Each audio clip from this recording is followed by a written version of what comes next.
Good afternoon. I am Joe Hunk, and the Brian Flores lawsuit has added two former coaches to it. Steve Wilks and Ray Horton. Ray Horton is the one that is alleging that the Tennessee Titans interviewed him for the head coaching job back in 2016 as part of the Rooney Rule, and they are saying that it was a sham interview. We will have a statement from the Tennessee Titans coming up in just a moment on 3HL. The Preds tonight are in Ottawa taking on the Senators. Puck is going to drop at 6 o'clock. And right now, the Preds still hold a 1-point lead in the first wildcard spot in the Western Conference. And today is opening day for Major League Baseball, as the Braves will be opening up their World Championship defense at 7 p.m. tonight on ESPN2 against the Cincinnati Reds. For all your foundation repair and waterproofing needs, you need to visit USSTN.com. Breaking news at once on your home for the Vols, the flagship station for your Tennessee Titans and home to 3HL. This is 104.5 The Zone.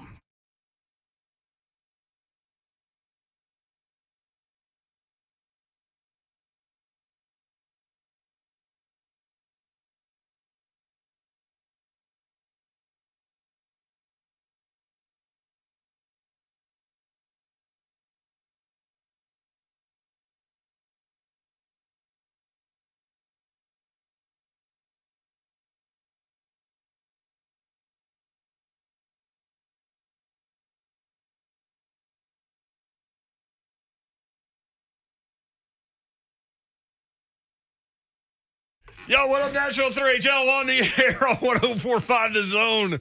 Coming in hot, all of us. Checking out a little Tiger Woods. Checking Tiger Woods, y'all. Checking out a little Titans getting thrown into a lawsuit story. Man. There's all kinds of things I was going reading on. up on that one, boy. So we'll dive deeper into that. But if you haven't seen it, Ray Horton and Steve Wilks joined the Flores lawsuit in the NFL. Alleging racism and hiring process and things like that. The Titans have been named because Ray Horton interviewed for the Titans job when Mike Mularkey got the job. Well, Mike Mularkey, in a 2020 podcast from the Steelers Realm podcast, again, this was in 2020. Okay. And now it's come out, said that he knew he was going to get the job before the Horton interview. What? Now, wait a minute, Earl. That's what he said. And he said he was upset at himself and that he made a mistake and I guess, should have let everyone know back in the day. So he had a come to Jesus moment. I guess in 2020 on a podcast. Allegedly on a podcast? That has 240 followers. Maybe that's why it took a while to get out. Like I sure bet you. Yep. That's why it took 3 years to get out? Yeah. They only have 240 followers on Twitter. Yeah. The Steelers Realm podcast. Here is a statement from the Tennessee Titans. Okay, here we go. Our 2016 head coach search was a thoughtful and competitive process, fully in keeping with NFL guidelines and our own organizational values. We conducted detailed in-person interviews with 4 talented individuals, 2 of whom were diverse candidates. No decision was made and no decision was communicated prior to the completion of all interviews. While we are proud of our commitment to diversity, we are dedicated to continued growth as an organization to foster diversity and inclusion in our workplace and community. So they 100% vehemently deny what Mike Mularkey said in 2020. So that's where we are. I do remember during that search that it was pretty well known that Mularkey was going to get that job. But I can't remember if I knew that before the interviews or after or whatever. I'm sure after, since this is what they're saying. I don't remember Horton interviewing. I didn't either. When I saw that story, I didn't know that the Titans were tied to it until Yeah. I read I mean, I knew, obviously I knew that he was here and all that, but I wow. Now, Mularkey was it wasn't a pretty breakup, so to speak. I mean, won a playoff game and then got fired. Yeah. I mean, here's the thing. I mean, we go back to the same thing. do what you're supposed to do. I mean, do what's right. Interview the candidates you need to and want to interview, and then hire the best guy. If he was, as he asserts, that it was his job before any interviews took place, including his own, that's kind of a different deal. Now, I can understand an organization going, hey, we really like this guy, but we're going to talk with all these people. And then if you come back to that guy, then you come back to that guy. But that's pretty wild that the Titans are involved in this. Yeah, and you're still seeing people, as Malarkey alleges, getting hired before the process even begins. Obviously, I'm trying to figure out, how do you govern this? How do you, say you're going to stick with the Rooney Rule and go and abide by it, but like you said, how do we make the Rooney Rule more effective? You know what I'm saying? Because to your point, hey, y'all, I like Brent. I'm about to interview him. I really like Brent as a head coach, but I'm going to give Don an opportunity, Hunk an opportunity, and Ron an opportunity, but we really like him. That's right there already kind of going against the Rooney Rule. You kind of know your guy, unless somebody comes in and wows you and blows your socks off, which they probably won't do, because it's money on the line, your job's on the line. I don't know. I don't know what you do, but that ain't working. That question that you ask is the hard one that no one's been able to find an answer to. Right. And I think there are a lot of people in the NFL. Oh, Tiger went way left. Magnolia trees. Those are hard to hit out of. Anyway. Squirrel. Yes. But that's been the question forever. And I think you've got, obviously, in any society, you've got people that maybe don't want to find the correct answer to how to govern that. And that's another area in terms of where the problem lies. And it's a system. It's like, and if it was me in that situation, if I was trying to hire a coach, a basketball coach, and I know a friend of mine that's really, really good at coaching, and I'm about to fire my coach, automatically a guy that I've worked with that I know, I'm going to lean to him. I'm going to tell him, hey, man, you need to apply for this job. You know what I'm saying? And then if somebody, any guy in management, no matter what the company is, has a list. So how do you have a relationship with a person and be able to cut that off and then go in with the Rooney Rule? It's impossible as a human unless you bring an outside firm in or something like that to make them be the ones to hire. But then you're out of control. And here's the other thing. It's your butt that's on the line. It's your organization. You want to hire someone you trust. You'll ride down. You have worked with before, all of that. So I think everything that you're saying right now goes back and it's difficult, but you can kind of liken it to a female play-by-play voice, right? It goes back to kind of foundation in giving those minorities opportunities to learn and grow and work and be around the people they need to be around so that they are the ones that those hiring feel comfortable with and trust and know that they do a good job. It's almost like foundationally we have to do a better job of giving opportunities to get into that world. And there lies the problem. When the foundation is this is where the cry for help comes from. I've worked my way up as a minority through the foundation. I started on the ground floor and worked my way up and still haven't got the opportunity, because once you get to the top, it's somebody else that's already there that maybe they didn't work their way in, but like you said, the job security of me trusting the person that I know to go in and do this job, is hard for me to say, hold on, let me push you to the side. Here's a person that worked their surf up from the ground floor. Now they're on the 10th floor. Let me go to the 10th floor, and I trust everybody that I had at the bottom, and he kept, getting promoted. I trust everything they did. Let me go give them a shot. How do you do that? There's no easy answer. Yeah, and there's no way possible as a human to do it. If you can take your emotions out of it, it's totally different. No, who can? Who can take their emotions out of this tied to a franchise or any business that you're looking to succeed in? It's impossible, man. But Well, and everybody always points back to Mike Tomlin, because he was a Rooney Rule interviewee and got the job and has been phenomenal. But he blew his socks off. Right. On the ride. In the car. The Rooney Rule thing pops up and you try to have an educational and honest discussion about its effectiveness, people point to Mike Tomlin and things like that. Ultimately, it blows my mind that anyone that's hiring for a position in a competitive meritocracy type of field would allow the color of someone's skin to get in the way of them hiring the best person for the job, because you're trying to win. If you don't win, you're gone. Yep. Correct. Yep. As a general manager.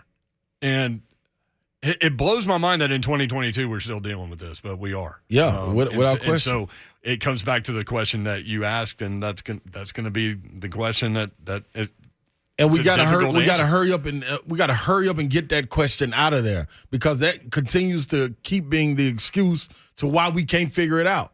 And 10 more years have passed without being able to figure it out and still asking the same question. Let's do this. Let's load up the phone lines if you want in on this discussion. Ray Horton, again, alleging that, Mike Malarkey alleging that he got the job before Ray Horton interviewed, before anyone interviewed, before he interviewed. Yeah. Back in 2016, the Titans say a completely different thing. We've got the audio from that podcast. We'll play it for you. Again, we'll read the statement if you're just tuning in from the Titans when we come back and take more of your phone calls. 615-737-1045. By the way, Tiger Woods at -1. He is tied for 8th. Now, that's unbelievable in and of itself. Come on, Tiger! I've watched every shot. I've watched every shot today. In terms of the golfers that we picked, Justin Thomas at +2, Babs.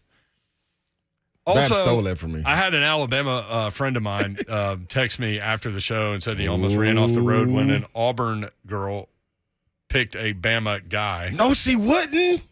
Guess what?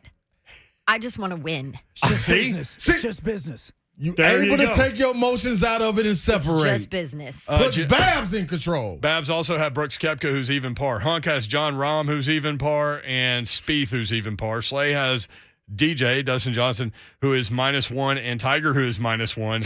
I have Rory McIlroy, who's -1, and Tony Finau, who can't putt to save his life, is +1. 615-737-1045.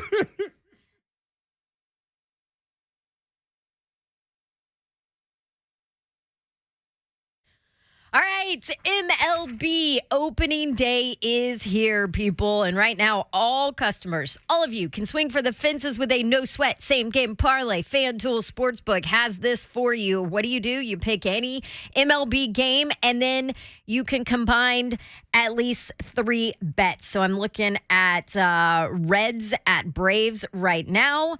Let's see. Braves 1.5. So I don't know. Maybe go money line there and pick the winner of the game. Maybe you want to go first home run hitter in that game and then go total score all together. Put it all into one bet. Bigger payouts. And if your bet doesn't win, FanDuel is going to refund you $10 in free bets. If you're not sure what to bet on, check out FanDuel's popular same-game parlays to see what most fans are betting right now. It's kind of a cool little thing here on their app.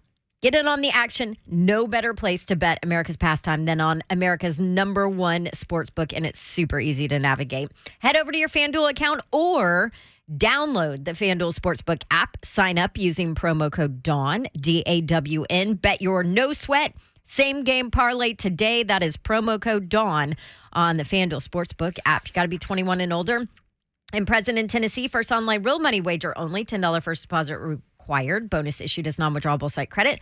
Expires 14 days after receipt. Restrictions apply. See full terms at sportsbook.fanduel.com. Gambling problem? Call the Tennessee Red Line, 1-800-889-9789.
I was reading an article today about how some companies are already ordering inventory for Christmas because they're worried about supply chain disruptions and issues.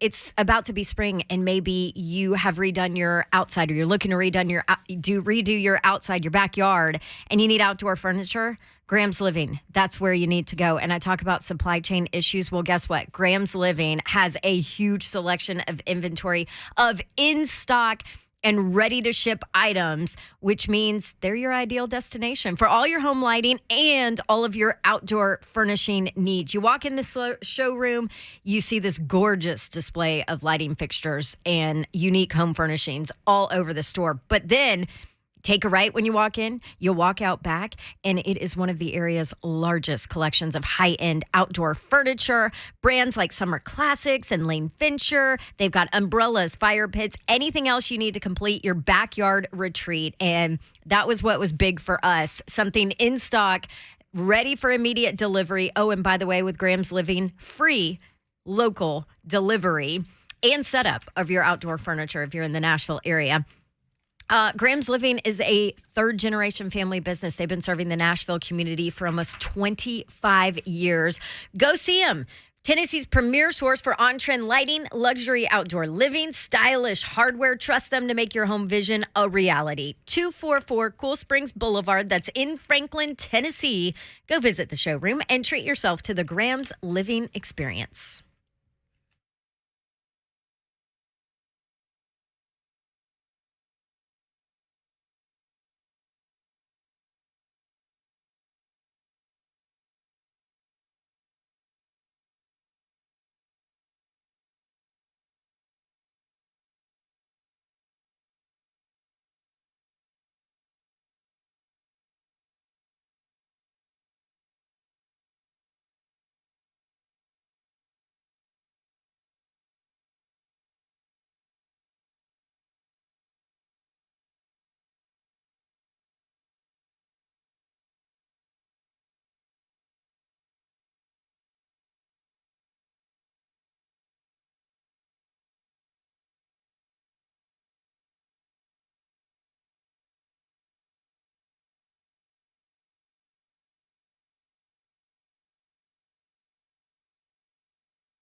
Three HL 104.5 The Zone.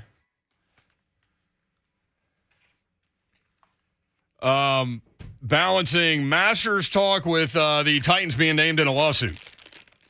Right? Let's see. Hard to do. Somebody got to do it. Time for a Seymour Putters Masters update. So Cameron Smith had the lead, and he was at 6 under. until he went to 18 and double bogeyed. I mean, we talked with Virgil Herring about this the other day. There is a car wreck waiting at every turn at Augusta. I mean, he had a 2-stroke lead and then doubled 18, and now the lead is 4. Tiger Woods at 1 under par. He is on 18 right now, and he's been battling, man. He looked great early, and it's funny, like you immediately notice that dude's been working out. He hadn't missed arm day. I mean, his leg or chest might have been, day. Yeah, or chest day. His leg might have been jacked up, but dude. No. Tiger is, listen, man. He always is, though. Yeah, He's but this always like a different right here, specimen Babsy. of You very, very, very, very, very, very health. true. Yeah, but I think, man, when he was going through that therapy, like once you get that body going again, you get addicted to it, man. You get addicted to that workout, and I think you can see it on Tiger all over him. Yeah, I need Like to get to that point. That's all. I'm addicted. I'm addicted to eating, man. Right? Boy, I'm talking about, boy, I can't stop. As I down my chewy stop. sprees over here during the show, yeah. I did want to give a quick shout out real quick though, man. My man, see, let me tell you this, man. Nashville, I love you. You hear me? I love you. And especially You said that yesterday. and I love him again today. That's what I'm You trying love to him say. again today. Man, Why are hey, you man. getting all emotional Cause, on us? man, What's going on? Man, the food, man. The food here in this city is phenomenal, yeah. man. Different restaurants, man. I fell off in a little spot I like to visit, Calypso. You know what I mean? Hey, Calypso's man. awesome. Man, up there on Thompson Lane, man. My boy, I got to give a shout out. Don't be telling everybody. Oh, okay, my bad.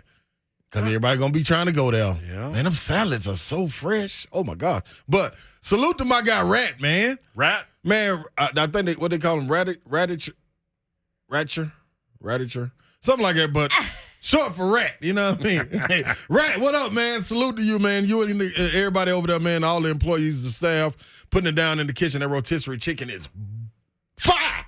You hear me? Is that what you ate today? I had the rotisserie chicken. I had the sweet potatoes, no coconut shavings on top. I had a side salad See, with the no ranch. coconut. You hear that? Yeah. Mounds and almond joy over Well, there. I don't 2 want muffins. coconut on my. So what did you say? Salad. 2 little muffins. Oh, no, sweet potatoes. Sweet Sweet potato. I don't potatoes. want coconut on my sweet potatoes. I just want it with my chocolate. Then some little rice, Ow. a little side of rice, and then a chocolate mint cake. Dang, you went all out. Oh, but guess this is a good thing. You can. Look how excited he gets when he talks about food. You know what? I just looked at him I mean, like, listen, Slay, we're like 3 hours from dinner time. Hey, boy, hey, man. That bell's going to be ringing. Hey, man, I'm talking about that little chocolate mint cake, though, boy.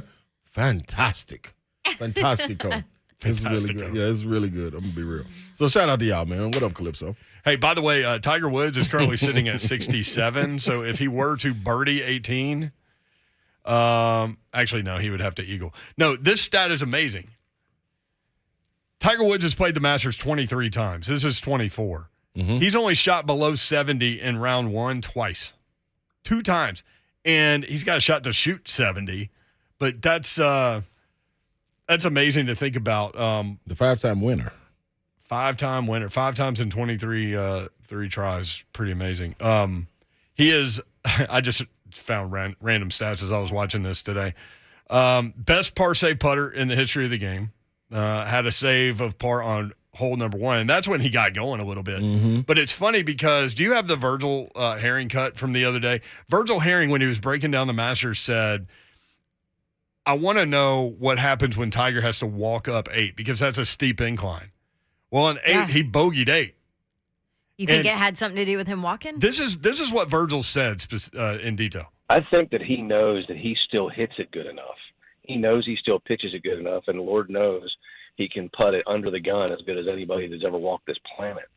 But what he doesn't know is, how is his right leg going to feel Saturday at 4 o'clock in the afternoon when he's 1 shot out of the lead and he literally can't walk himself up the 8th fairway? Mm-hmm. Now, that's going to be – to me, that's the story. The story is, if he can stay in a place where he can make it up the hills of 8 and 18, he won't have to worry about the downhills as much as he has to worry about going up the hill at 18 and 8.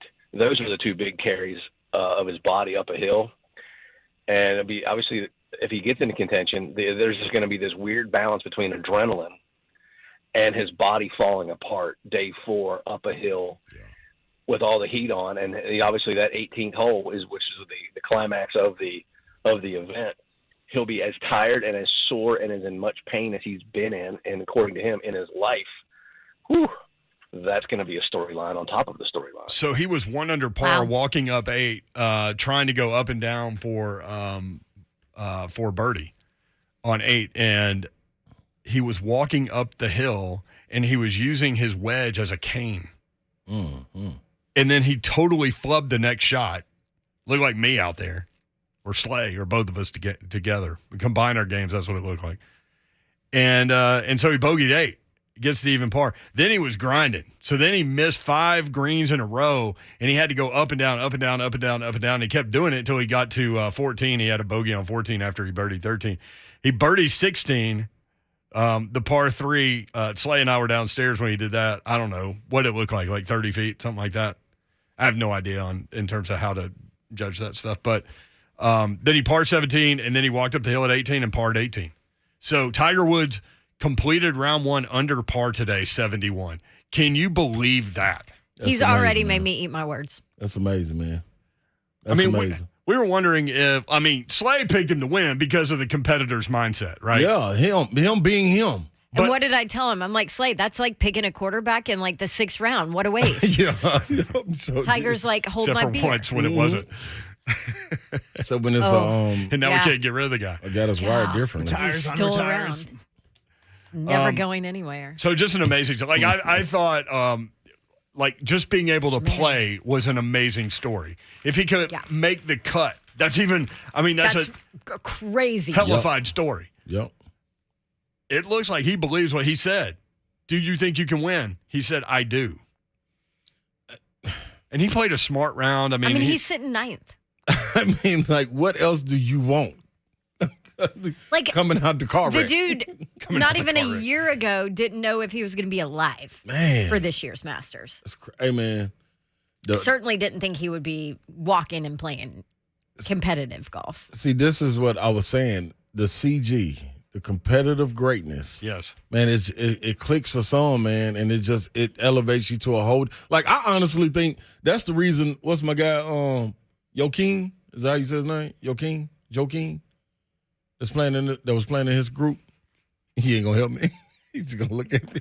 The guy from China. Joaquin, yeah. I don't even know where you were going. I didn't either. I'm like, Joakim Noah? What are you talking about? I immediately thought Joakim Noah. Then I thought Joe King, who used to be Joe Elvis on another radio station in town. Hey, man. I didn't know where you were going. Just run the flow with me, man. I tried. With you. But I'm saying, You ran out of bounds like Candy. Lead us. Competitive greatness, man, not only works for you, but I thought it elevated his play. Yeah. You know what I'm saying? Yeah. Like, and that's what it's about, man. He said that Tiger Woods was his hero, and he won Tiger's events, and won Tiger's event, and Tiger had to hand him the trophy. He said that was the greatest throw of his life. Now he gets to play with him. Man, what? And he hit an eagle today. Yeah, he's 3 under par, 1 stroke off the lead. So Cameron Smith, Scotty Scheffler, the number 1 player in the world, both at -4.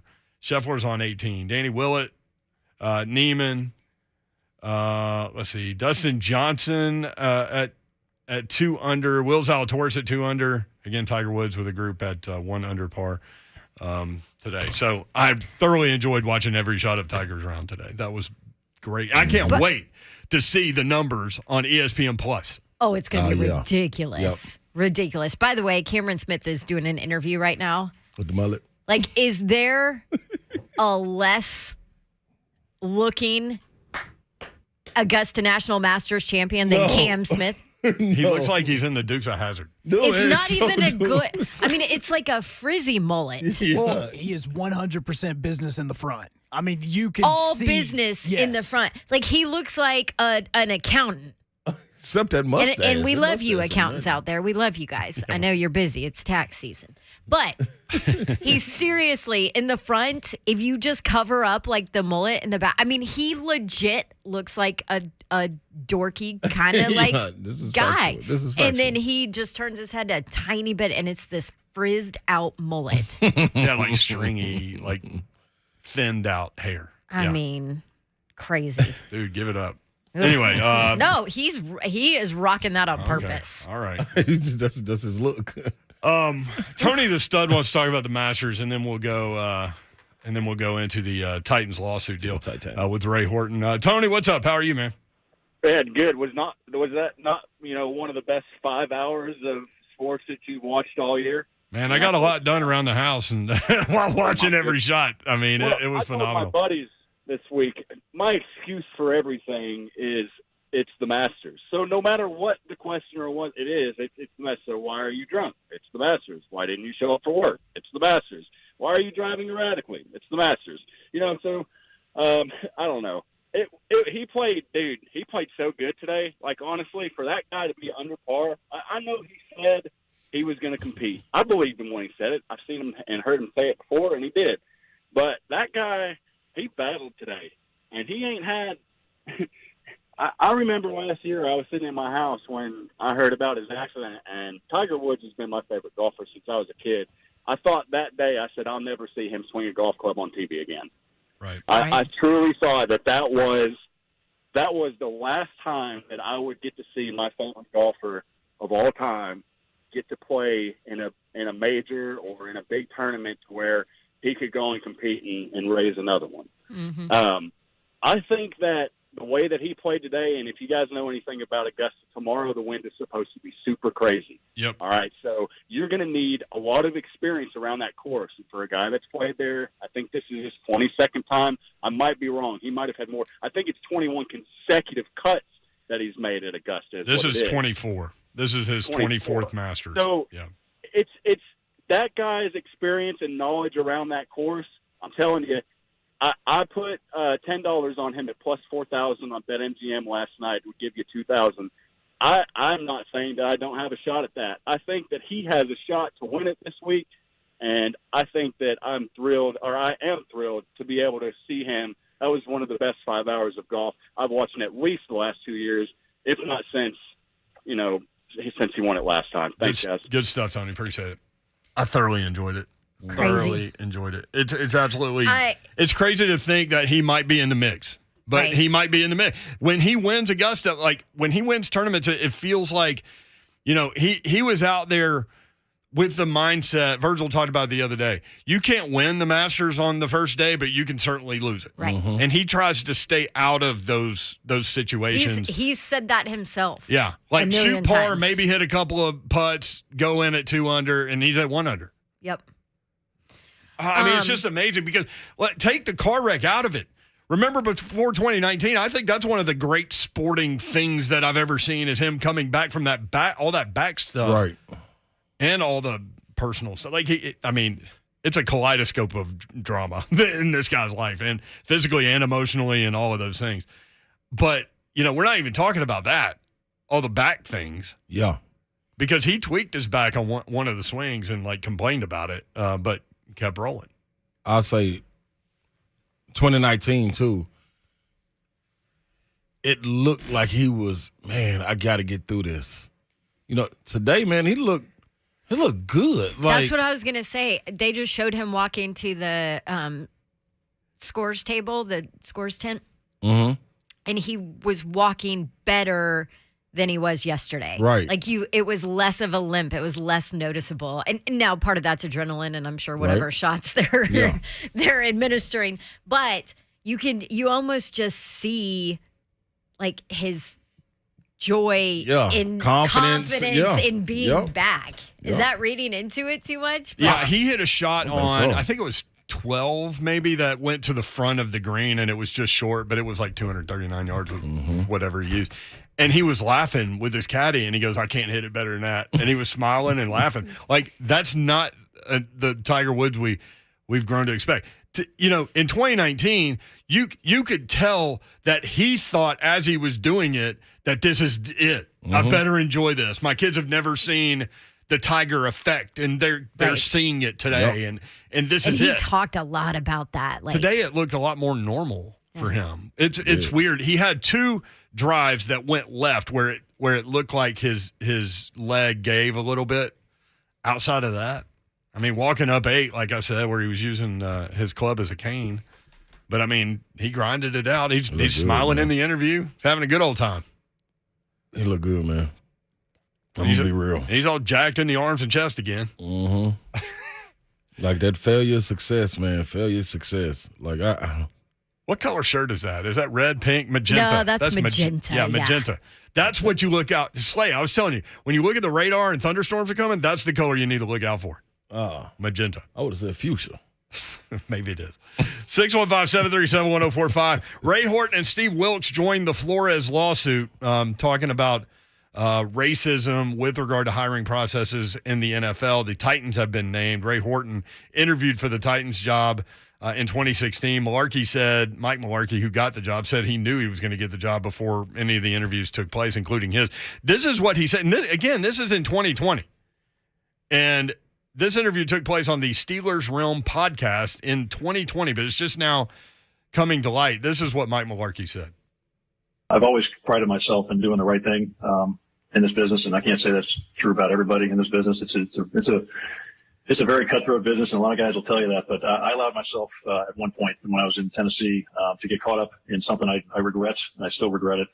But the ownership there, Amy Adams Strunk and her family, came in and told me I was going to be the head coach in 2016 before they went through the Rooney Rule. And so I sat there knowing I was the head coach in 16 as they went through this fake hiring process, knowing a lot of the coaches that they were interviewing, knowing how much they prepared to go through those interviews, knowing that everything they could do, and they had no chance of getting that job. And actually, the GM, John Robinson, he was in on the interview with me. He had no idea why he's interviewing me, that I have the job already. And I regret that's because I pride myself in my kids first, that they do the right thing. And I always said that to the players. And here I am, the head guy, not doing it. And I've regretted that since then. It was the wrong thing to do. I'm sorry I did that. But it was not the way to go about it. I should have interviewed like everybody else and got hired because of the interview, not early on. So that's probably my biggest regret.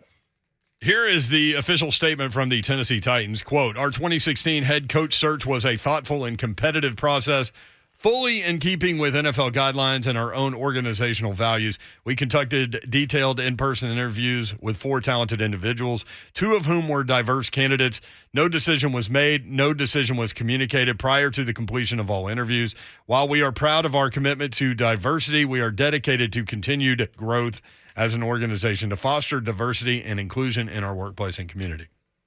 So it brings up a lot of questions. Obviously, Mike Mularkey's saying one thing, the Titans are saying the complete opposite of that. Mm-hmm. I mean, those are heavy words from Mike Mularkey and very damning. But at the end of the day, and this has nothing to do with how you feel about any of it, but at the end of the day, it has to be proven in a lawsuit, right? Right. Yep. And is there anything that proves it? Because the Titans are saying it didn't happen. Mularkey's saying it did. That's hearsay. Right. That's nothing. He said. But are there emails? Are there texts? Are there? The weirdest thing about it is this is 2 years ago. Right. And so now it pops up, and the Titans, release a statement, all these things, and so we'll see how all that presents itself. But again, I go back to Slay's question. Slay's question is the right one. Like, how do you do this? Like, how do you come up with a fair and equitable situation to hire the guy you want to hire? Mm-hmm. Because in a lot of situations, in a lot of companies, when you're hiring from within, like you know the guy that you want to hire because you've seen the work ethic, you've seen what he's done or she, and you want to hire that person. Now, you've got to abide by the rules that are set forth in the NFL when it comes to NFL hiring policies, and that's what's being questioned here. Yep. So, Brian, to go back to Brian Flores, I was shocked that he got fired. You were too. Mm-hmm. You were too. We were all like, wait, what? Like, Yep. The Dolphins fired Brian Flores? Yep. They won like 7 out of 8 with a quarterback who shouldn't win 7 out of 8. Right. Yeah. So, I mean, that whole situation's weird. So, I don't know. 615-737-1045. Andrew, next up on 3HL. Andrew, what's up, man? Hello, guys. Hey, turn the radio down. Okay. I did. I got you now. I'm in my truck. It does its thing automatically. You're good, man. Yeah. I met you guys at the Vandy game. We got a picture together. Yes, sir. I got a hug from Don. I got a hug from Yes. Layman, Yep. et cetera. But I got a couple of comments. I think the way to do this, now I was a recruiter for medical salespeople. Yeah. So that's competitive. Okay. It's the managers want the best. HR doesn't want to pay anything. So That's a straight-up what I numbers think. I game, think that field. I think you formalize developing coaches across the NFL. I think they develop a coaching academy concept, and people who are interested in becoming coaches have a way in, maybe as an apprenticeship type thing or whatever. But it's formalized in. You take somebody like the safety right now at the Titans that studies so much. Kevin Byard. Yeah, he's got a chance to be a really, really good coach. But, maybe there's some aspects beyond studying film that he's, not had a chance to experience or develop. And so, anybody can get into that process, be considered for that process, and then, they can develop the skill sets and move forward in a way that's not incredibly expensive to the league, but that gives people that, have less of a chance, more of a chance, in that process because of the education they get. Thank you, Andrew. We've got to run to break. I appreciate the phone call. And yeah, we remember the hugs. You know what? I want to hit. Let's hit it on the other side. 615-737-1045. Is he already retiring Kevin Byard? Going to turn him into a coach? I'm like, dude has a few more years left. Hold on, Andrew. At an all-pro level. He would make a great coach. He would. Does he want to coach? I don't even know. I don't have any idea. I don't even think he's probably thought that far ahead. There's probably some things he wants to do as a player before he gets there. Right. 615-737-1045.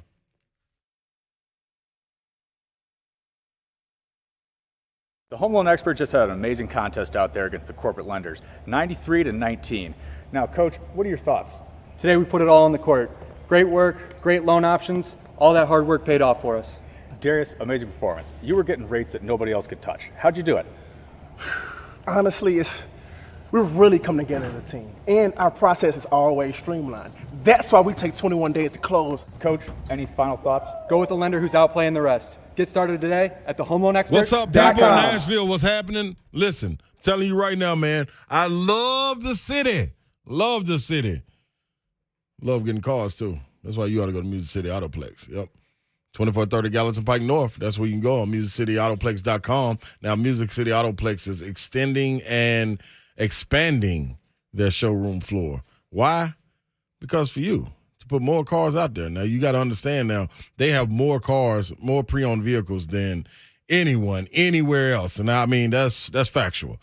Pre-owned inventory, more than any independent dealer in Middle Tennessee. And now they're increasing that. So not only the showroom floor, but the service facilities as well.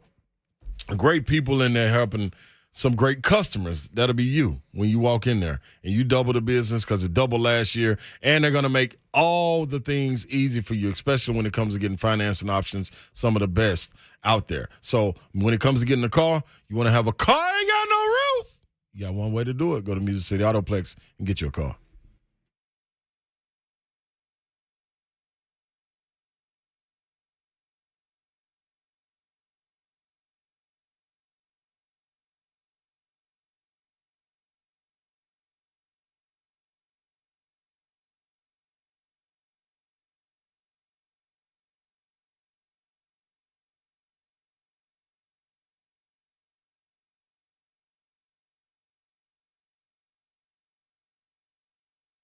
Spring is the perfect time for the perfect proposal, and Brentwood Jewelry can help take stress out of selecting that special engagement ring.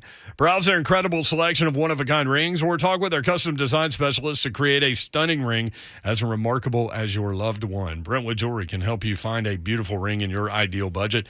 Brentwood Jewelry, located in the heart of Brentwood on Church Street, just off Franklin Road. You can check them out online, BrentwoodJewelry.com.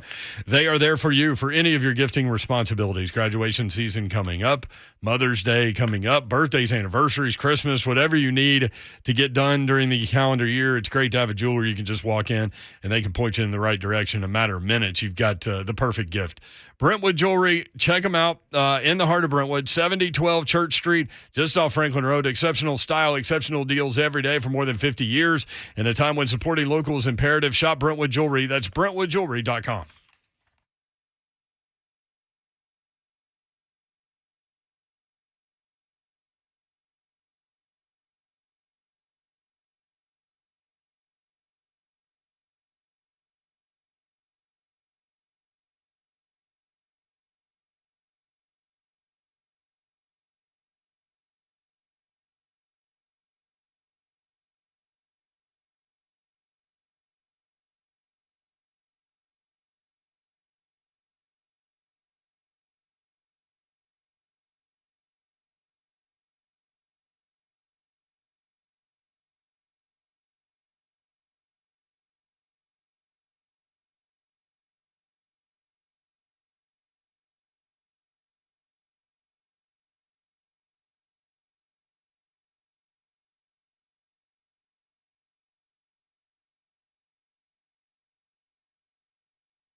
3HL 104.5 The Zone. Dustin Johnson now in the lead at 4 under par.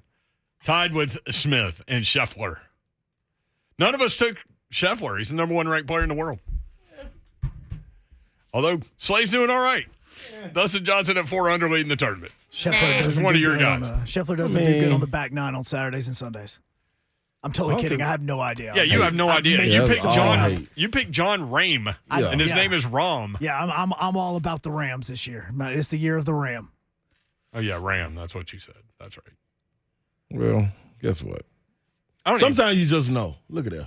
I don't even care who's in the lead. Break. The story is Tiger Woods shot a 1 under 71 today. Tiger Woods broke par. Oh, you talking about the needle? That's who he is. Tiger Woods is the needle. The needle. Question. Mm-hmm. Put that on Twitter the other day. I mean, it's he does more than move the needle. He is the needle. He was asked, by the way, at the end of his round, what do the next 16 hours look like for you? You know, because he's afternoon tea time tomorrow. He said lots of ice. Yeah, nothing like it. Lots of ice. That's your best friend, boy. I remember I used to hate ice. Mm-hmm. Couldn't stand it. And that tub. Cold. Oh my God. Oh, where you have to get all the way in. Yeah, that was the. I'm like, why do we have to get all the way in? No. Dude, the older I Wayne got, Bishop said it extended his career. It does. Years. The older you get, the more you're like, man, that does make my body feel better. Those chambers where you just stand in there now with cryo chambers. Cool too. Cryo chambers, yeah. Things are legit. It still ain't nothing like getting in we that have cold those tub, around. Oh, right. It's cold tub. Have you been in the wonders. cryo chambers? Yeah. We have one here in town, like for everybody to. We were doing an go event use. and they brought it. It was like a mobile deal. Really? They brought it to us. I would have jumped in there. Antonio Brown did it. Yes, he did. Got frostbite. Yeah, slow. Because you're supposed to wear gloves, man. Just slow. He's just slow. You're supposed to wear gloves and little booties. Yeah, that's slow. Don't worry about it. But we'll do. Would you sign him? Titans need receivers. No. Nope. I'm straight. I'm straight. I'm good. Love his talent. And he has to have surgery now for bone spurs, that he hasn't had yet. Yeah, days so just no. going by. No, I'm cool. He's Same not. thing. For those that don't know, he's not going to have surgery until he gets signed. It sounds like you ain't gonna have no surgery. That's what it sounds like to me. Well, because who's going to sign him when then he has to go have surgery and recover? And no. Come on, man. Well, plus all the you other need stuff. to just do it. Right. show me you wanna do this it. is not even taking into account everything else. And it's just more. Show me you want to do it. He needs help. In all seriousness, Without he needs question. help. Without question. He needs help. And maybe he think he's getting the help. And maybe he's getting some good help. We just can't see it. But Or maybe he doesn't think he needs help and he's not doing anything. maybe he's helping him help. Help me. Maybe help he's you. the help that's helping himself. I did want to hit on what was that caller's name? Andrew, I think you hit on some great points. Colin, he was talking about the lawsuit with the Titans and everything. And to me, that's not the problem. The problem is the ones that have gone through that process that he's talking about, like what we were up here breaking down, not getting the opportunity after going through that process. I think that's where the stall and the speed bump comes in. Not even the speed bump, the roadblock comes in at for minority coaches that not having that opportunity to bust through that roadblock, because you keep saying it's the same thing. I use this as an example. When I was transitioning back from pro ball to come back to reality, and I was wanting to coach and get my foot in there, do whatever I had to do. The roadblock was you got to get your degree, which I was gonna go get my degree anyway. I was in the process of doing it anyway. You worked hard for it. Yeah, and went back and got it because you were doing other things, and right. it took you, know a what long I'm saying? time Exactly. to work it through. Went back and did that. And then once I had that, so going through the process, the door still wasn't opened. You know what I'm saying? And then it started to be like, well, you sure you want this much money? Can we get you for the, then you start negotiating with me. That ain't it. I just went through the whole entire process of showing you that I want to do it. You said go get a degree. I went and got a degree. Yeah. So what's the hold up now? You know what I'm saying? So then you start back at scratch. So that's what I think it is. The people that are going through the process. That business, like the coaching business, is a funny one because it's so hard to break through. But once you do, I've never seen a business that's more like relationship driven than that one. That's it. Any sport. That's it. Coaching. That's it. You just got to get in that dough. They hire people they know because they hire people they. Right. But Agreed. specifically, as we talk about coaching, they hire people they know because they hire people they trust. Correct. And so how do minority candidates way to break through then? And you know, this Rooney I know rule we're crap? going to break. Well, I hit him on the other side because I want to talk about that, man. Like I understand it because, dude, you can get discouraged in that. Yeah. Like, and that's what honestly made me be like, you know what? Man, Screw it. Forget this, dude. Yeah, exactly. Man, I ain't. And you'd be going an through that. awesome coach. Yeah, you know, man, and that's what everybody will say. But now you're in radio and you're entertaining I love this Nashville. too, you know We saw it at the basketball tournament. I love this too, you know what I mean? But that's the thing, dog. Every single time you get right there, it's something else. And then you look around, you sit back, say I'm in a camp, and I'll take a look around the room. I'll take a step back and look around the room, and you're looking at people that are really being interns in a sense. It's trying to be GAs and everything. Yep. They 21, 22, 23 Yep. years old. So they make got you the work jump for start free. already. You feel what I'm saying? Yep. And because they're at a point in their life 40. when they can work for free. There you go. Yep. You know what I'm saying? So my 14 years playing pro really didn't account for anything because I got to go back and start from scratch. But the 21, 22-year-old that just turned 30 took that whole process and is in the dough. So that's a whole nother roadblock you got. That happens, and that's a big Wow, thing man. for all professional athletes. Mhm. Like golfers, they just spent 8 years trying to make it on the tour. Right. 10 years where they made enough money to live. Yeah. But then they leave, they're Yep. done, and they have zero real world skills to be able to go get a job. Right. So. Big Savagery coming up next. Ramon Foster. And we'll get his take on all this, too. 3HL 1045 The Zone.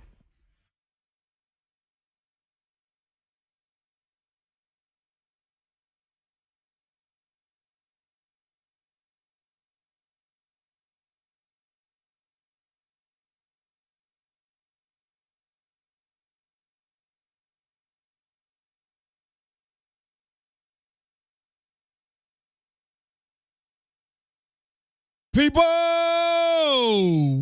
let's get some money in your pocket. Let's get some money in your pocket. Average homeowner got $52,000 last year off in the pocket. You want some of that money? You need to talk to Ryan Kelly and the HomeLoanExpert.com. Yes, that was a sleigh jingle. That was not a home loan expert jingle, but those are the people you want to go when you want to hear that jingle or fold, or maybe just a deposit into your account, because you can get that from new home loans to refinances. Get great low rates and top-notch customer service at thehomeloanexpert.com. You can close your loan in as little as 21 days. The cash-out refi is what I keep harping on because people are struggling with these gas prices. It's out of control. You got debt. It's out of control. You got bills. They're out of control. This whole world's out of control, but you can be in control, man, if you use your home as your biggest asset.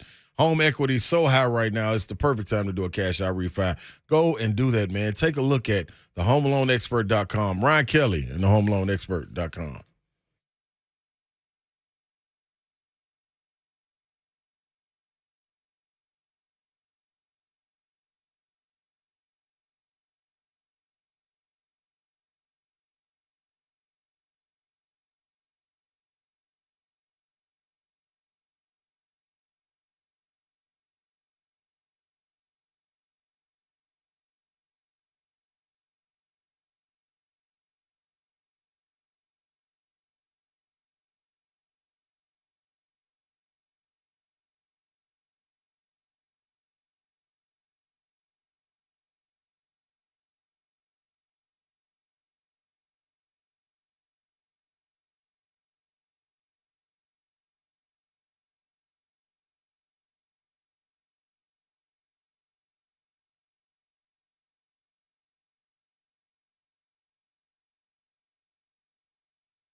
Good afternoon. I am Joe Hunk, and Steve Wilks and Ray Horton, former coaches in the NFL, have been added to the Brian Flores lawsuit against the NFL and multiple teams. Just a few little while ago, the amendment was made to the lawsuit, and it included adding the Titans, the Cardinals, and the Texans. Well, why the Titans? It's because Ray Horton alleges that the Titans did a sham Rooney Rule interview with him, knowing that he was not going to be the next head coach. As far as the Masters is concerned, the Masters update is brought to you by Seymour Putters. Right now, your leaders at the moment are Cameron Smith and Dustin Johnson, both at 4 under par. Right now, Dustin Johnson is still on the course at the 11th hole. As far as Tiger is concerned, he wrapped up the day shooting a 71. He's at -1 with a tie for 10th place. For all your foundation repair and waterproofing needs, you need to visit USSTN.com. Breaking news at once on your home for the Vols, the flagship station for your Tennessee Titans and home to 3HL. This is 104.5 The Zone.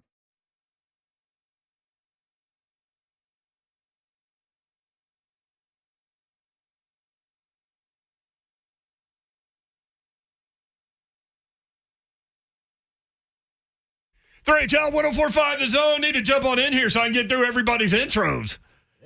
Here's Don Davenport.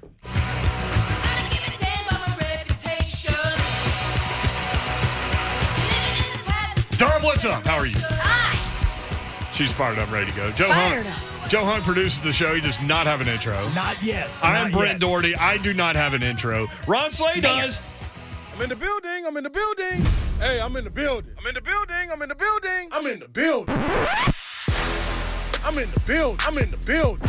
Big Savagery Ramon Foster has an intro, too. He does. He does. Ramon. You know. Say my name. Ramon. What? Say my name. I don't have a damn clue who the hell you are. Yeah, you do. Do you respect the bad guy? Ramon. There he is, Ramon Foster, joins us from J. Martin Ramon. We call him Big Savagery. What's up? Not much, man. By the way, R.I.P. to Scott Hall, man. Can't say that without having that intro, man. That's the guy. I looked up to him growing up, man, for sure. Ramon. Dude was legend. Yes, 100%. I feel like we should do a wrestling show after all that. Let's do it. I mean, good. We can't do it without Jason, though. That's no question. If we ever have a trivia, it's got to be him included, and that's my teammate, by the way, so I'm picking first. I'll Slay stun him. Hey, Slay. Slay stunner on J. Martin. You got me, bro. I got you. Trust me. I'm going to tag Hunk in. Hunk's I does forgot. that. Yeah, Hunk. Yeah, man. Hunk, the manager. Yeah. We cool. I'll tell you this. My 11-year-old Drew Doherty, Hunk do that. he could take anybody in wrestling facts and history. I believe that. Kids fine. around that age, they know everything that you're not supposed to know. They know it. You can have J Mart. We've got our team over here. We rolling, dog. Don't make this a challenge, y'all, because I'm with it. Morning and the afternoon, let's go. I can't wait Ramon, to get in the ring. The question that we've been talking through and we can't really come up with a great answer to, and no one can, is how do serious candidates for coaching positions get serious interviews and get opportunities? How? Because people fall through the cracks, obviously. They do, and you know what? I'm happy to see McDaniels and Miami get hired. I'm glad to see Josh McDaniels get another shot. I'm glad to see Minnesota's coach, who's a newbie, I think, around. I'm glad to see. Like, we need more of that, first and foremost, because it's the same story of the same coaches getting the same jobs in different locations. That's one issue I have. I'll say this, no matter what color you are also. Like recycling of coaches, no, let's think outside of the box when doing that. And I think if we got to that point in basketball, football, hockey, baseball, then we'll be a whole lot better, because then it opens up people's minds and say, you know what, that guy is 34 years old when we hired him in with the Rams, and he just won his first Super Bowl. Yeah. That right there has allowed guys like Coach McDaniels in Miami to get hired, and others that are around that same age group. I mean, look at Notre Dame's coach right now, Marcus Freeman. Young, black guy. Why? Because the opportunities of guys that came before him to say he's capable of doing it, because I'm thinking outside of the box as far as hiring. So, Brent, you asked me, how do we get past the point of being able to put people in position to where it's about who's the best qualified. Yeah. It's opening up your mind. It's being able to say, look, I'm willing to go have a conversation with that person because he might have better ideas than, honestly, the person that I know day to day. Yeah, we because don't have enough of those these days. Rent the open conversation. Look, it's just me, but like I want to hire the best guy, right? Because I'm responsible for winning. I mean, it's like sports is the ultimate meritocracy where merit is the base, right? Like, and so like even if because we were talking about this, Ramon, you know better than anybody. You played the sport for a long time. That coaching fraternity is all about relationships, and it's hard to break through that. But once you do, then like in the NBA, like everybody's coached 12 different teams. Right. You know what I mean? Like, but here's the thing: even if I know there's a guy in my organization that has grinded his way through, film study to position coach, assistant to position coach, all these things. Like I know I probably want to hire this guy, but I still want to open my eyes to the possibility that I might be overlooking someone that might be better. No doubt about it. And this is the other part to it. Is no matter what background you come from, it's the ability to be able to treat. This is the biggest part. Treating everybody fairly, and not just fairly, but openly treating everybody fairly. I'll give you a situation right here. Dan Rooney, I forget which number he is, but it's the youngest Dan Rooney now in Pittsburgh. His dad, Art, sent him to college to go learn about business. Fine. He comes back to Pittsburgh, and he has a job. Why? Because it's a family business. It could be looked at as nepotism. But you know what they did with him? They put him in the scouting department. He had to draw scouting papers for the defense. He had to watch film. He had to learn how to break down game film and being able to run and control the scouting team. This is a kid that has his grandfather's namesake, but he's putting his own son through the rigors of what everybody else that walk through those doors do. You know what that says to me? They operate on the business of fairness. Also, what do we have too? We have the Rooney Rule, in which we're really criticizing now. But the point of it all is, here's a guy that's going to be the owner of that business at some point in his lifetime that's basically doing scrap work for everybody else in the business, and he better say yes, sir, to the friggin' special teams coach, to the O-line coach, to the defensive coordinator, all the way up to the head coach, because why? He wants to be able to walk into that position in fairness and say, look, I did what you did. I have relationships with everybody from the cafeteria people all the way up to my own dad who owns this team. That's what we have to be as a people, Brent, Ron, and Don. It's not necessarily about who's the best qualified. It's about the fairness of it all. True enough, he could walk into that room and have a front desk job. But that's not the right thing to do. If you got somebody that's qualified, why should Dan Rooney walk into a job just because his dad owns a team? I think that's about as fair as it gets. And when it comes down to the Rooney Rule, I think the more and more we go with this rule too, the more we see the flaws in it. And I think that's the biggest take of it all. Hearing Malarkey earlier, I was ashamed for him. And you could hear it in his voice and how he broke that down on why he said that on that podcast too. It's about, I know life ain't fair, but it's about having the equal opportunity of being able to obtain a job. Now think about if that was just you in general, walk into a room and say, yeah, I'm not going to get it. Like, that's not the fairest thing. But I've heard people say this all day. You can't tell people how to run their business. True. But why go hire a friggin' not on the log when you know he's not going to do the job, when this guy blew you out of the water with an interview? Right. Yeah, and Mike Malarkey feeling guilty. The weird part about this story is, I mean, this is nothing new, right? Like, these are topics that we always talk through with regard to NFL and hiring processes. But what's weird is that this was a podcast that happened in 2020. Yeah. You know, and just now came. And I mean, you worked with him. It sounded like he felt guilty about it.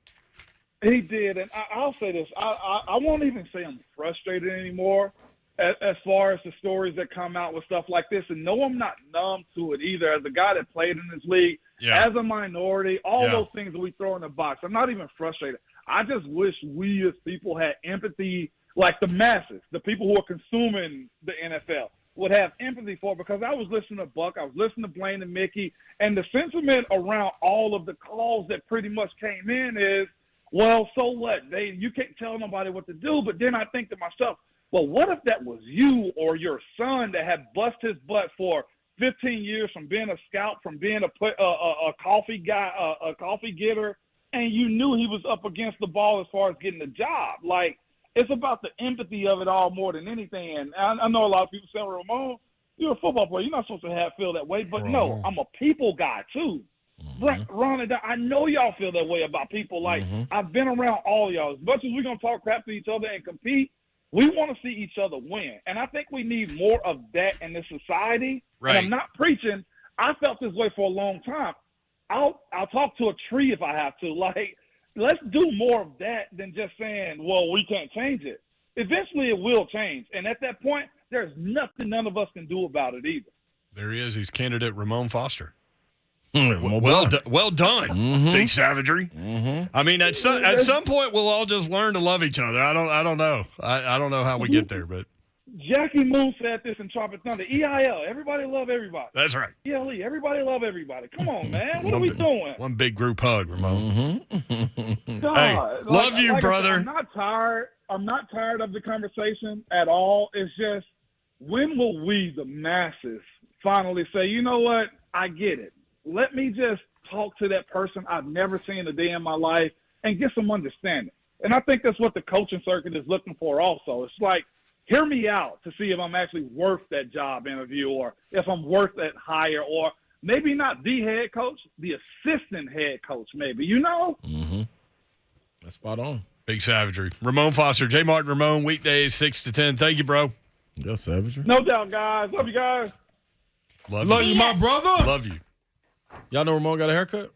No. I heard about it this Chopped morning. it off. Okay. No, dude, I'm nowhere near this building at 10 in the morning. Does it look good? No, it's on. We got to watch the Zone TV, man. Oh, Zone TV, Yeah, he looks like a handsome young man. See, I'm in the car driving around all over the place listening to them on the radio. Right. Yeah, I do too. I'll tell you this morning, Shaquille Sunflower called in to J. Martin. Did he? Dude was so annoying. Hey, man. Just so annoying. They said that's a wild cat. He doesn't know how talking to a phone. He knows his stuff, though, if you listen real carefully. Like, he's the one that said, man, if you sleep on the floor, I believe, there's no way you can fall out of bed. Like, that's genius to me. You know who else is a genius? Greg Cosell. NFL Films, Greg Cosell. Here's what we're going to do. 3HL NFL Draft Film Room session is coming up next. We're going to talk about defensive linemen and edge rushers, and I will tell you, one guy he told me to bring up played at Tennessee. Oh. We'll bring all that out here in just a second. 3HL 104.5 The Zone.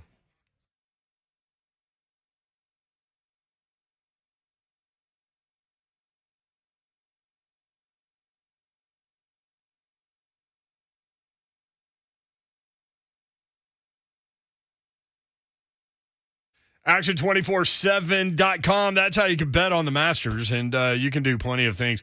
I told these guys last night, I sent them a text message really late, and Dawn may have seen it this morning. I don't know. But I said I placed 15 bets on the Masters last night. I've got top 20s. I'm looking through it right now. And my guy to lead the amateurs, I don't think is going to do that. Stuart Hagestad, 79 today. So that's going to be a tough one. But I've got first round top 20. So that's how you can accumulate some more bankroll as you move through the tournament. I've got matches, individual players against each other. I've got first round. I've got 72 hole matches, all with action247.com. Get signed up. You can do all this too. I've got several different players winning the tournament for big money. You can get plus 350 on some of this, and even higher. Plus, I think Finau was plus 4,900, which was the same thing Tiger Woods was, who is -1. Action247.com. Get signed up and get started to roll today with those guys. They're the only local legal sportsbook in the state of Tennessee. Gambling problem? Call the Tennessee Red Line, 1-800-889-9789.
How nice would it be for you to wipe out credit card payments or high interest loans, up that monthly cash flow without those payments? And you can do that with Loan Pronto and their debt consolidation refi. Loan Pronto is awesome, I know, because I used them to refi my house.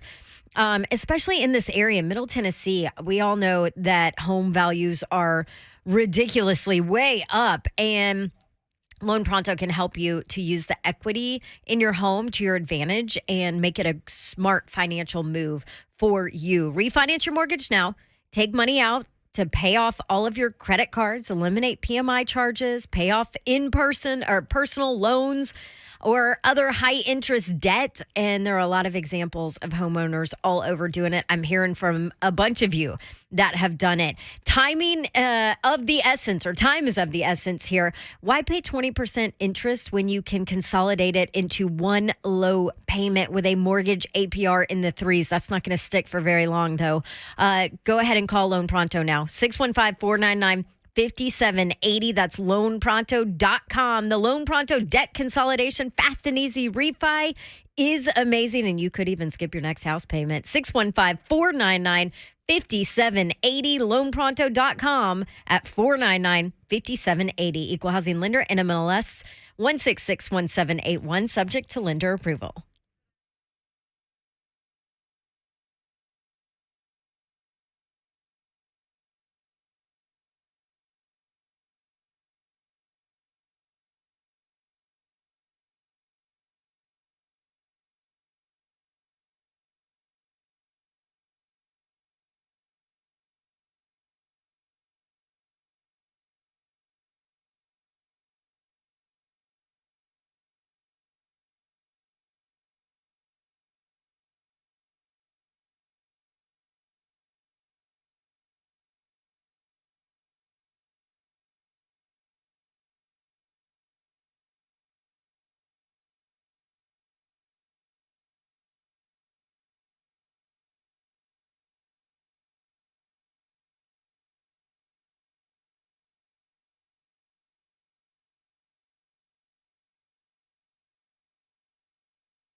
Through HL 1045, The Zone. Brent Doherty, Don Davenport, Ron Slay with you. Yeah. Couple of big stories out there today. Tiger Woods. Tiger Woods, y'all. 71, 1 under par. Brian Wacker, which is a great name. Wow. Put out there. Among the players Tiger beat today, JT, Justin Thomas, Bryson DeChambeau by 5, Fleetwood by 4, Adam Scott by 3, and Hideki by 1. Unbelievable round of golf. I was glued to my phone and my computer throughout the course of the day. And tomorrow he'll be playing while we're on the air. Well, that'll be fun. That is one of the big stories of the day. It's time now. That's the second one. As we sit here 3 weeks from the NFL draft to do the NFL draft film session with Greg Cosell from NFL Films. Greg, what's up? How are you? What's up, guys? Are you a golfer, Brent? I mean, define golfer. Yeah, it's. Well, I mean, I see the course. I'm a golfer, Cosell. All these shots where these dudes are in the pine straw in between trees, like I can do those.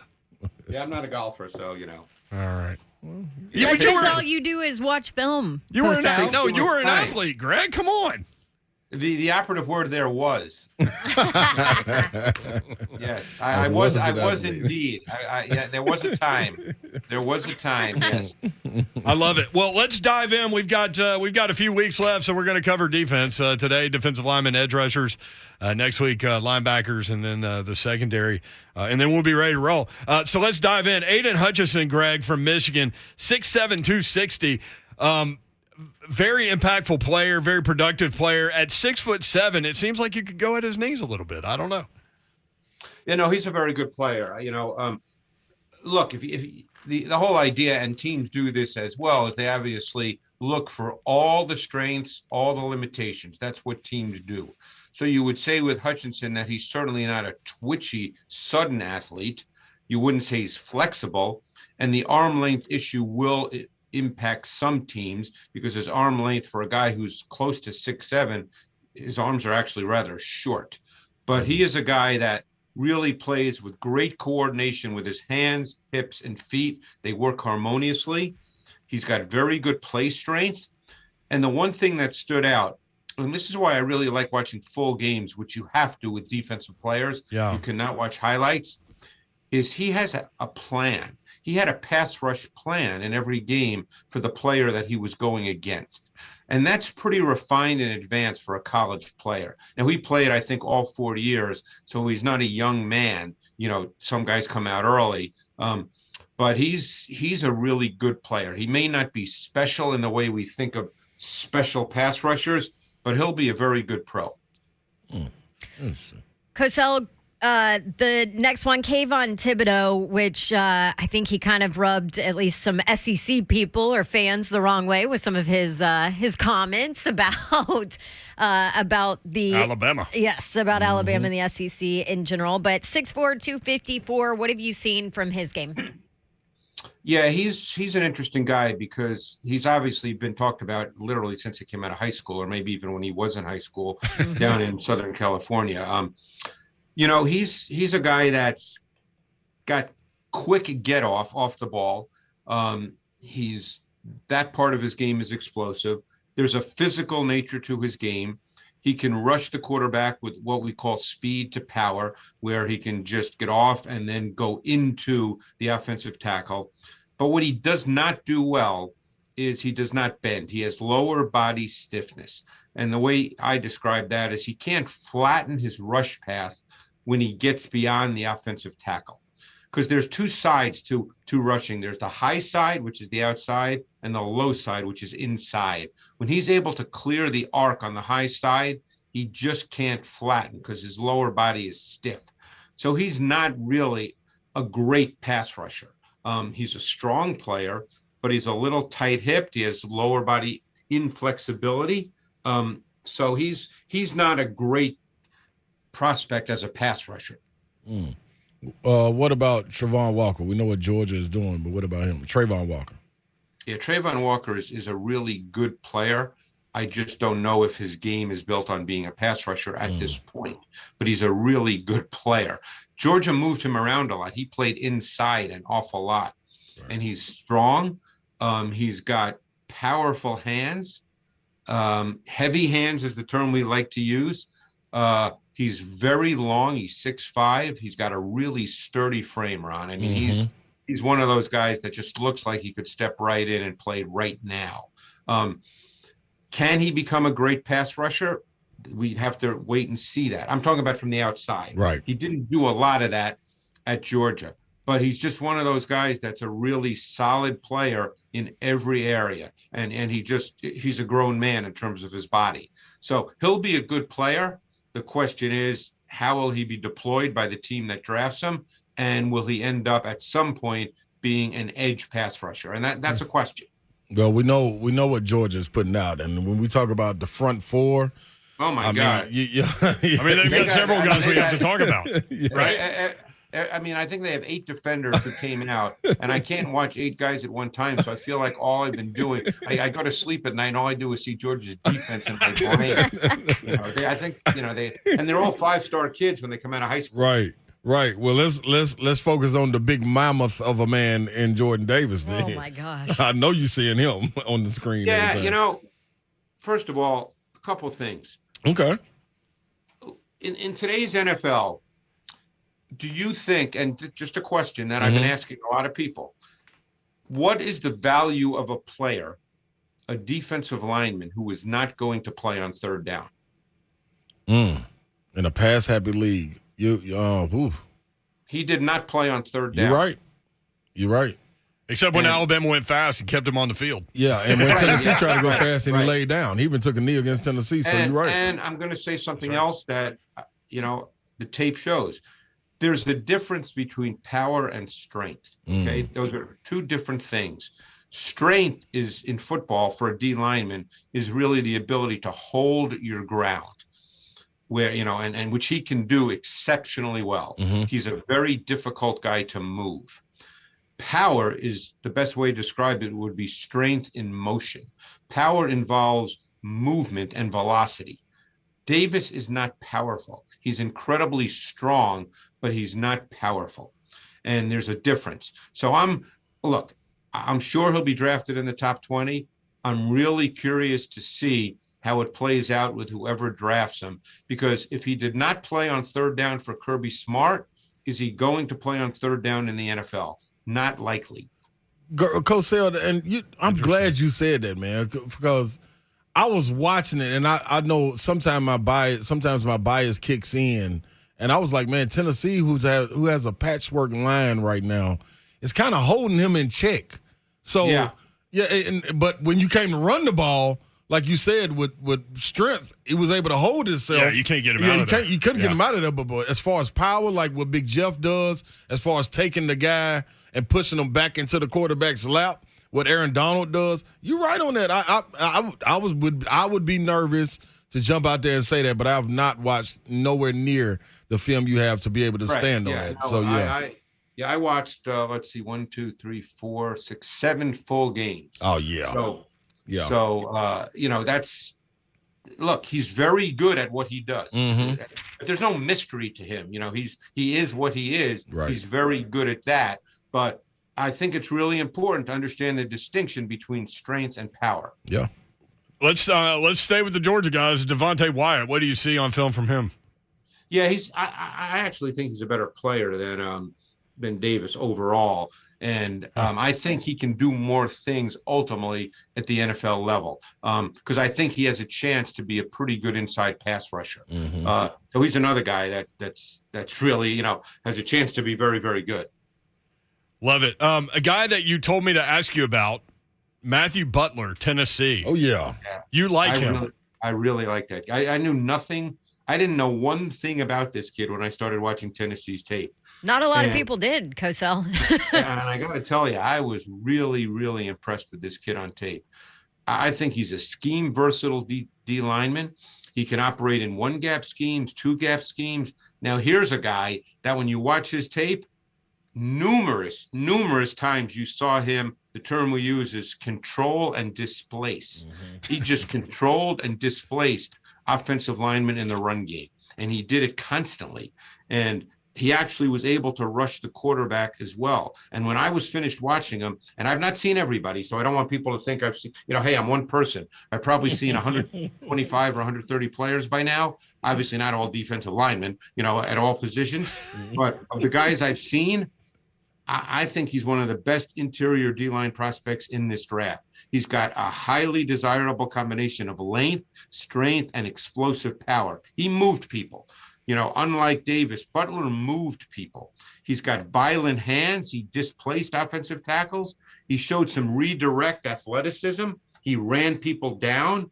I think he's a real, obviously I'm not going to go through some of the things he needs to work on. No one comes into the league as a finished product, obviously. Right. But I really liked his tape, and I think he's going to be one of those sort of overlooked guys. I don't know where he'll get drafted. That's not my thing. But, I think that he struck me as a Bill Belichick kind of player. He can play anywhere on the D-line. That's saying something right there. That is saying something. You got to – come on, Slay. He just punched his mic for some reason. You were talking about violent hands. Slay's got violent hands. Yes, he does. Yeah. Well, let's hope he does it on his mic and not on you guys. Greg Cosell with us from NFL Films. Another guy that you like, Neil Farrell from LSU, right? Yeah, he's another guy I really liked. And another guy I knew nothing about, because obviously LSU has a bunch of guys, and he's not a guy that was talked about a lot.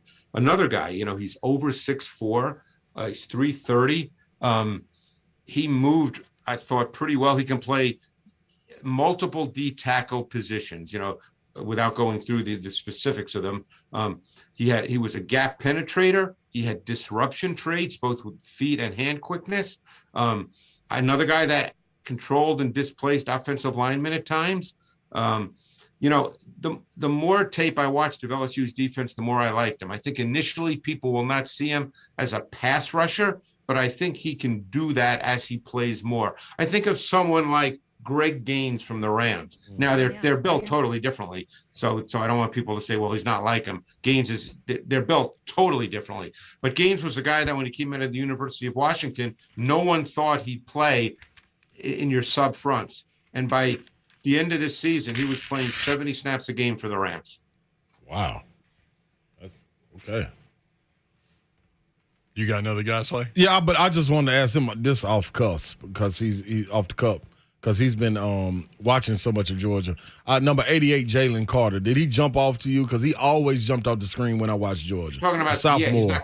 He's not coming out. Yeah, he's not coming out now. But I just wanted to. Yeah. Yeah, I didn't take notes on him. Okay. He's not coming out. Yeah. Oh yeah, he jumped off. Okay. Yeah. I want to make sure I'm looking at something, Greg, and I'm knowing what I'm looking at. He jumped off. As soon as you said number 88, I knew exactly who you were talking about. I just didn't, there's just so many guys because they also had the secondary kid, the safety, Lewis Seen. They had the linebackers. I mean, they have so many guys. Yeah. Okay. And they'll keep cycling them on through too. And they're all 5 stars, and it's just, it's unbelievable. Edge rushers, let's jump back. Jermaine Johnson, Florida State, 6'5", 254. What do you see there? By the way, a Georgia transfer. Yeah. There you go. I really like this kid on tape. I think he looks the part of an NFL edge defender. He's kind of long and wiry. He's got great arm length, but even though he's kind of wiry, he's strong. He played stronger than what he looks. There's a power element to his game. Natural quickness to him. I think he's a guy that's only scratching the surface, quite honestly, of his ability to rush the quarterback. It would not surprise me if in 2, 3, 4 years, he's the guy we talk about as the best edge rusher of this group. Huh. Is there another guy, edge rusher wise, that stood out to you? I'm trying to see my list here because I've done so many guys. Let's see. Edge rushers. Well, it's a shame about Ajabo because he's really he's an edge rusher, and you could see when you put on Michigan tape, you see Ajabo moves just quicker than Hutchison. Huh. He's just one of those guys. He's got some real snap to his movement. I think another guy that's intriguing is Boye Mafe from Minnesota, who's really 6'4", 260. I don't know if you did Minnesota this year, Dawn. He's a really interesting guy. And he stood out to me too. Yeah, I think he's got some stuff to learn, but I think that it's all there. And if he can develop it, then he's just a natural, quick athlete. I mean, whatever it means, his combine measurables were great, and they show really explosive traits. You see it on tape. He just has to learn more how to rush the quarterback. Yeah, and it's interesting, too, because I worked 2 Minnesota games this past year, so I actually spoke to him, and he talked about, like, the game is finally starting to slow down for him, but in talking to him, you can tell that he is still raw. Like, does that show up on tape? Because when he talks the game, you can tell that he's still raw. Interesting. Yeah, he's learning. He does not know yet how to rush. He can attack the high side really well because he's super athletic. And every once in a while, you see rapid fire hand usage and you go, wow, that's really good. But he just doesn't really know how to do it with any kind of consistency. But the athletic traits are clearly there. There he is. He's Greg Cosell. We'll do linebackers next week. You can catch him on the install with Buck Rising and Greg Cosell, among other things. Of course, the podcast. Rate, review, subscribe. Thank you, Greg. Good stuff, man.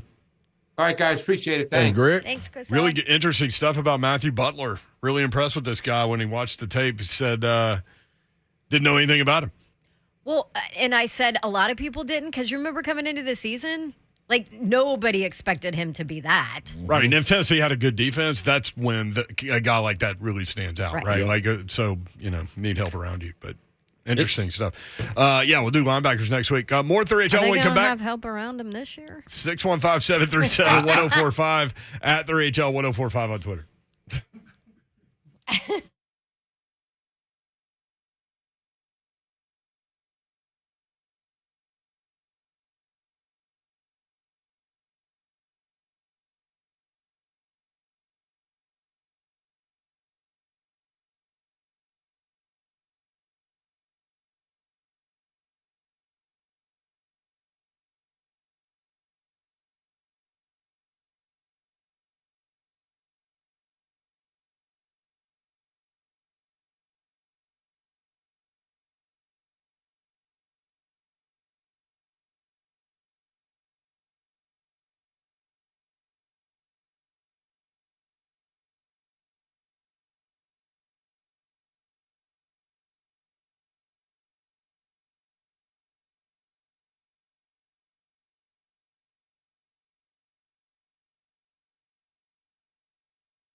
God, sure has been a good day watching golf, right? Golf's first major, tradition unlike any other. And now you can bet on who you think will go home with that green jacket on FanDuel Sportsbook. And you can still do that, by the way, right now. And if you're a new customer, you can jump in on FanDuel Sportsbook now and get 30-1 odds on Jordan Spieth, Rory McIlroy, Dustin Johnson, just to make the cut at Augusta. So hurry up, jump on the FanDuel Sportsbook app and do it. If any of those players make the cut, you win big. How about that? So you've got that going on. And, when we're talking green jacket, who are my players again? I've got Justin Thomas was my pick, and then Brooks Koepka. So that's the direction I went on our show pool here, and that's the direction I went on my FanDuel Sportsbook app, too. So see for yourself why FanDuel is America's #1 sportsbook. And take a swing at betting the first major of the year. Download that FanDuel Sportsbook app. Use promo code DAWN. You get 30-1 odds on Spieth, McIlroy, or Dustin Johnson to make the cut. That's promo code DAWN. FanDuel Sportsbook, official betting operator of the PGA Tour. You have to be 21 and older and present in Tennessee. New users only must wager in designated offer market. Max bet $5. Restrictions apply. Full terms are at sportsbook.fanduel.com. Gambling problem? Call or text Tennessee Redline 1-800-889-9789.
Are you building or remodeling your house, your backyard? Are you putting a pool in like we are right now? Do yourself a favor.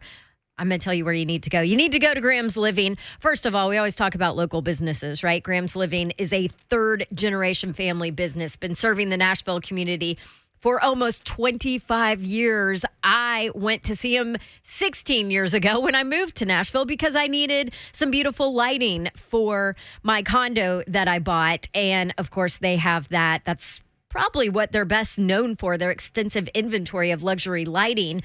But they also offer stylish hardware and beautiful outdoor furniture, anything you need for outside. I talked about us putting a pool in a little outdoor living area in our backyard. Well, I went to Graham's Living. I actually just picked out my fan that's going to go in that area out there. And I was probably a little bit of a pain, but they're so amazing. Didn't bother them. And I went through and picked out all of my outdoor furniture. And here's the thing.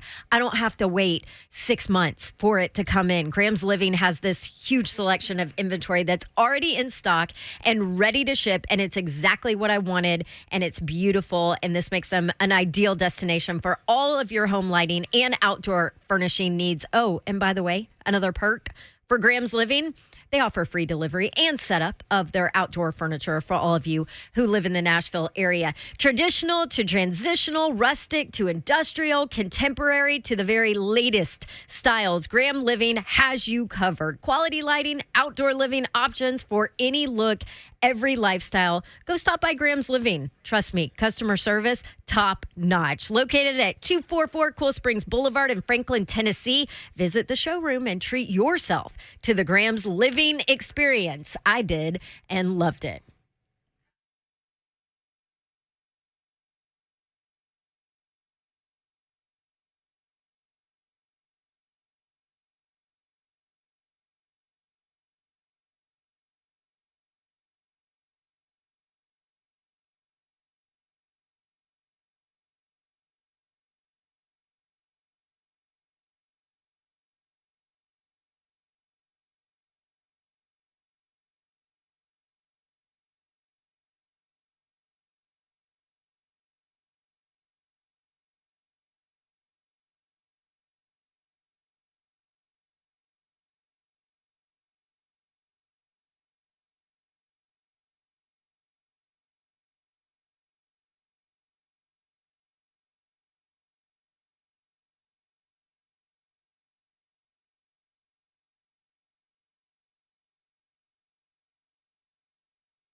HL 1045 The Zone. Masters leaderboard, Dustin Johnson, Smith, and M.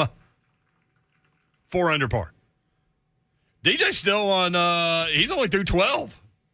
I just told you. Okay. Somebody just hit it in the water, though. That better not been him. They got the Jordans on. Anyway, they cut away before they showed us who it was. Yeah, you were like, Dustin Johnson's going to go low. DJ. Yeah. He is. He rocking and rolling.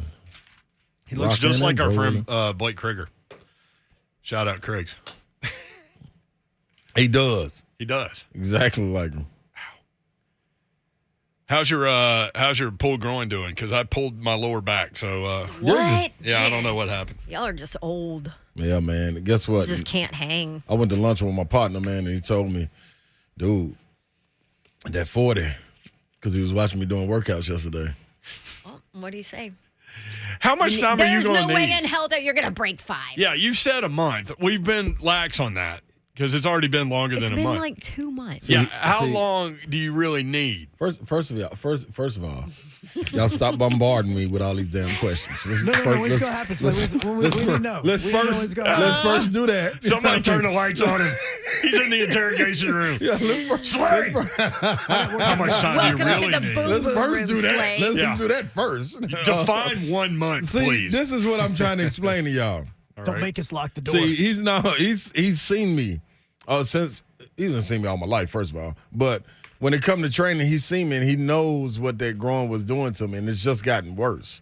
So y'all might think I made the story up, but it's now to the point where I did something, and I done tweaked it, so it ain't like usually like a pop a leave, and I can go out there and be all right. I don't know if I'm gonna be able to be all right. The medical community listening right now. I might got one good run in me. I've got a problem, but a leave can fix it. A leave can fix it. 3 of them. I'll usually just pop 2, but I'm gonna move on up to 3 of them. Heavy duty. Yeah, to get it done. Heavy duty. 3 is a lot. To get it done. So I don't even like to take like Tylenol. I know you got to do what you got to do, Babs. Like, look at Tiger. Coming from the person who's on WebMD all the time, all day long, checking her oxygen levels every hour. Now I got a fancy watch that tells me, so I don't have to panic as much. Hey, guess what though, y'all? I got a fancy watch. That's the worst thing you could have got. Guess what? She's constantly checking. I got It does an EKG for you too. We got a special guest. Go ahead. We got a special guest tomorrow. Oh, we do? Yep. Oh, I didn't even tell y'all. Who is it? Oh, you want to be here? I'm not here. You got to go to Pittsburgh. You're not here? No, I'm in Pittsburgh for the spring game, remember? She's got to go to A1 Field. Pittsburgh. A1 Field. Heinz Field. Guess what? It's going to be on Saturday, rainy with a high of 47. Hello, Pittsburgh. Why do you sign up for these That's things? Pittsburgh weather. That's exactly. I just talked to one of their quarterbacks, and that's exactly what he said. I keep waiting for you to Gray quit gloomy. These little responsibilities that you have. The little responsibilities. Yeah. Did you see Minnesota? Yep, I did. Twice. Yeah. What was your announcement? Who's the guest? Yeah. So my man, it's the football guru, Jordan Marks. Y'all haven't met him before. Bring him in. Is he now one that of your Babs is reps? gonna be gone, I'm gonna let him sit in your chair, Babs. But listen, you gotta listen to what he is. Well, he better put it back up. Jordan the football. Yeah, it's gonna have to be up because Jordan the football guru is 11 years old. Oh. I thought that this was your So he had a weekly occurrence on my Boom Boom Room show. Okay, you need to fill it. We need the details here. I don't know if I want to give y'all all the details. Well, give us the details on how Mr. Marks at Became Mr. 11 Football? Yeah, became Mr. Football. Hey man, Mr. Football Guru. the man wants to commentate games, football, and it's just in him. Sports is in him. So this is one of my reps' sons. So you know how my reps are about sports. I still want to know how many reps you have. Oh, It ain't a lot, but it's a lot. it's a lot. Yes, you know what I mean. Do you have a list? Like, is there documented proof that there are these reps, or is it all in your head? They're on my phone. Do they all know that they're your reps? Oh, most definitely. So that means we're not reps. Y'all my people. They're my people too, though. We're See, just people in different reps. Y'all my reps too. Listen, people in reps can cross over, but don't always. Yeah, Right. there you go. Thank you, Earl. So we're not a crossover. No, we're just people. You know but why? y'all kind of are reps, but though, because y'all keep me in line here's with the info. difference. We are not really good reps. Let's be honest. Like, we wouldn't be good reps. No, because we're we not want him to sending do crazy like, things. Fun gifs and Right? stuff like Yeah, that. Like, see. we just, we're not I good lead reps. you into crazy things. That's right. Oh, you're right. you're like Mr. Instigator. Oh, Yeah. I'm Woody Mhm. Woodpecker. You're like, poke, poke, poke, poke, Pokey- poke. Oh, look, Pokemon. there's the bear. He's the Poke, poke, poke, poke, poke. That is exactly what you do. That's exactly what he does. Like, anytime I'm just on the verge of running red, he's like, poke, poke, poke, poke, poke. Yep. But if you'll watch, like, I don't let you go too far. And You don't, I'll but- dial you back in. Whenever I'm about to get myself but- fired, well, you mean? when you about to run out there in the street and the cars are coming. Yeah, I mean, I Yeah, don't when want the the light changes. I don't want the show to end. Run, Babs. But I don't. Somebody asked a question. We'll ask this in the 5 o'clock hour because this was a good one on Twitter. And this is from Jason Lloyd on Twitter. So go ahead and do some thinking on this. Would Josh Dobbs be an upgrade at QB2 over Logan Woodside? Oh, jeez. 615-737-1045. Come on, Lloyd. That and Titans lawsuit and Tiger Woods, y'all. Coming up next, 3HL 1045 The Zone.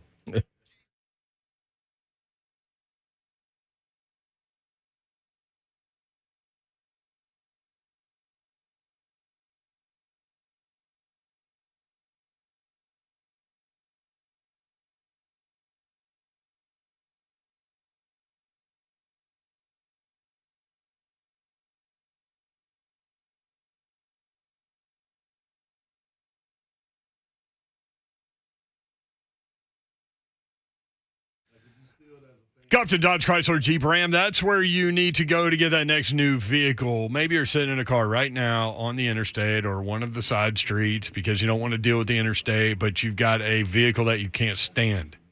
And you've been thinking, man, I would like to move past this thing. Well, you can. And my friends at Gupton Dodge Chrysler Jeep Ram can help you out. Maybe you want to save a little money.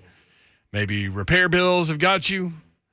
Either way, they've got you at Gupton Dodge Chrysler Jeep Ram. About 30 minutes from downtown Nashville, 3450 Tom Austin Highway in Springfield, Tennessee. Ken Gupton, Daniel Gupton, all the people at Gupton Dodge Chrysler Jeep Ram are there ready to help you. I've bought multiple vehicles from these guys. They're awesome, awesome people. So if you're looking around, if you're shopping around, dealership to dealership, make sure you include these guys. Check them out online. GuptonMotors.com is the website. All the dealership information is there, and all of the inventory is there as well. Car, truck, SUV, Jeep, Sprinter, they've got you covered. GuptonMotors.com. Go see my friends at Gupton Dodge Chrysler Jeep Ram and tell them Brent sent you.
Hi, I'm Ryan Kelly with thehomeloanexpert.com. High interest rate credit cards starting to build up? Is it time to make some home remodeling projects a reality? Well, our average client received over $54,000 with a simple cash out refinance.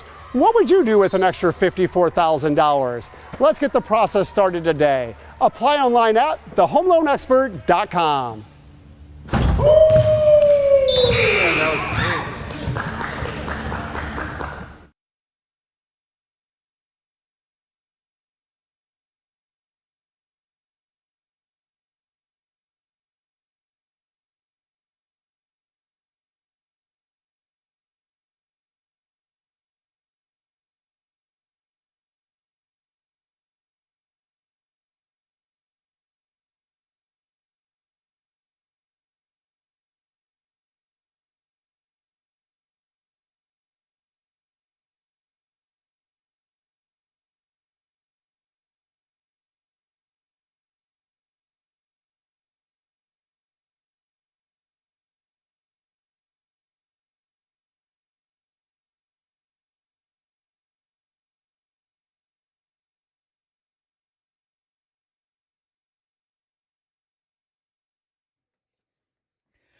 Good evening. I am Joe Hunk, and the Tennessee Titans have now been brought into the Brian Flores lawsuit, as Steve Wilks and Ray Horton, both former NFL coaches, have been added to that particular lawsuit. They have also been joined by the Cardinals and the Texans in it. And now what's going on is Ray Horton is saying that the Tennessee Titans did a sham interview just to make sure that they filled all the boxes when it comes to the Rooney Rule. The Memphis Grizzlies are in Denver tonight to take on the Denver Nuggets. Tip-off is going to be at 8 o'clock. At the moment, the Denver Nuggets have a 2-game lead on the Timberwolves for that top play-in spot, and there's only 2 games remaining. Now it's time for your Masters update, which is brought to you by Seymour Putters.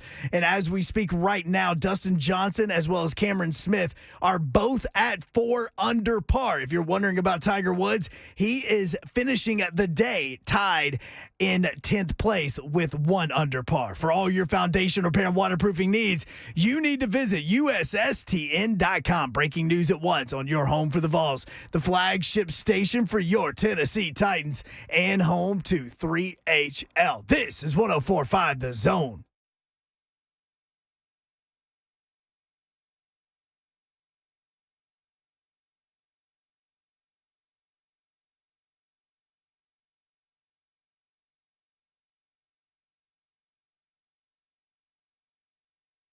HL 104.5 The Zone. What up, Nashville? Brett What's Doherty up, here. Mayor? It's a beautiful day The Yorl. in the Music City. building. He's in the building. I am in the building. What's Yes, up, you Yorl? are. I'm in the building. I'm in the building. There you go. Dude, I like I'm- the energy. I got my I'm Celsius all right. drink going. Slay knows what that's about. Oh, yeah, I'm tapping it.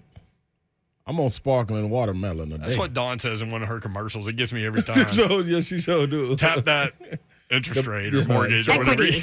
Equity. Tap that equity. You guys are teenagers.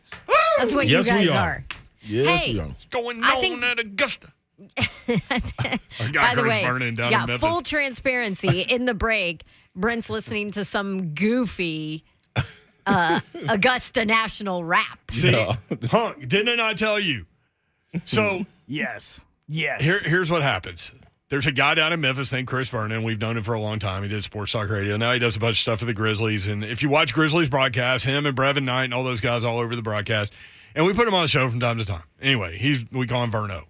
Well, he does these Masters updates, which you can find him on Twitter at Chris Vernon Show. Oh, this is what's like made him Oh, famous, right? everybody goes nuts on the Chris Vernon Masters updates, and he's got like mascots, and he's rapping about Zalatoris. Said it sounds like a store in the mall, things like that. So I told Hunk when I was listening to it before the show, well, watching on YouTube, I said Dawn's a strong word. Dawn doesn't care for this, and I love it. And it's because it is dumb. It's extremely dumb, but it is, That is so so dumb. It's fun. funny. And That is because dumb. it is so dumb, and that is it. That is so dumb. I do like him though. But if Brent would have tried to make a bet with me on what you would have said, I would not have accepted because I knew that was a slam dunk of what you were going to say. I did. Tiger Woods is the story. Tiger Woods. Tiger's in the building. Dude. Definitely in the building. Before we get to all that and get to the phone call, 615-737-1045. The Titans named in a lawsuit. We'll get to that. Oof. Tiger Woods, the story of the day. He doesn't move the needle. He is the needle. Oh, yeah.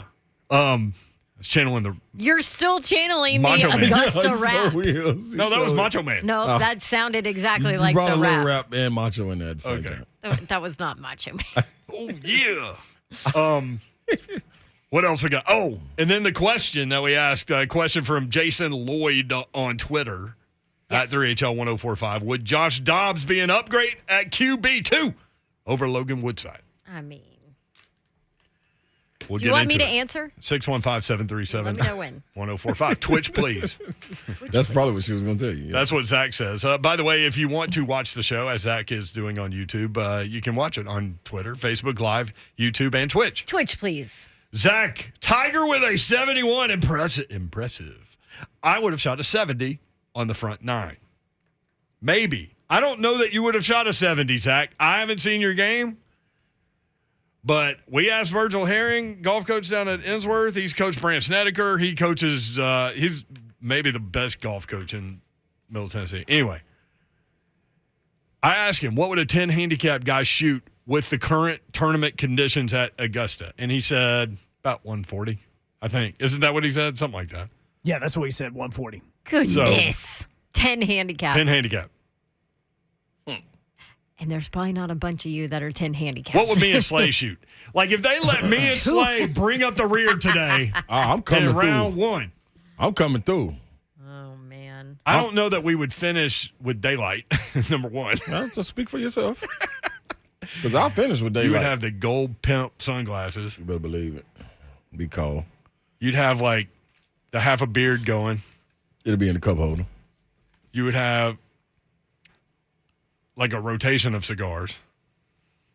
That's my guy. You would have all kinds of beer, and you wouldn't really even care necessarily what kind of beer it was. Would Slay even keep score? It'll be a great time. No, we'd have to keep. I would want to know what we would shoot.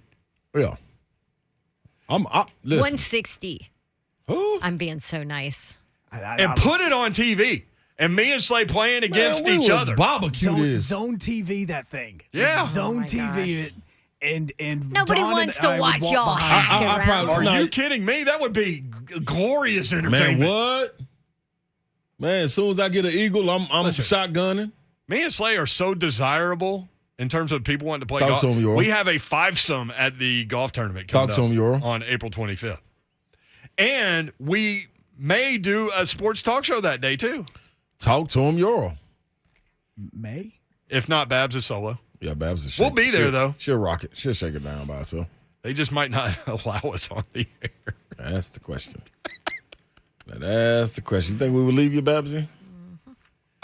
See, that could be the show that we do sponsored by the Governor's Highway Safety Office. Uh-huh. Right? Yep.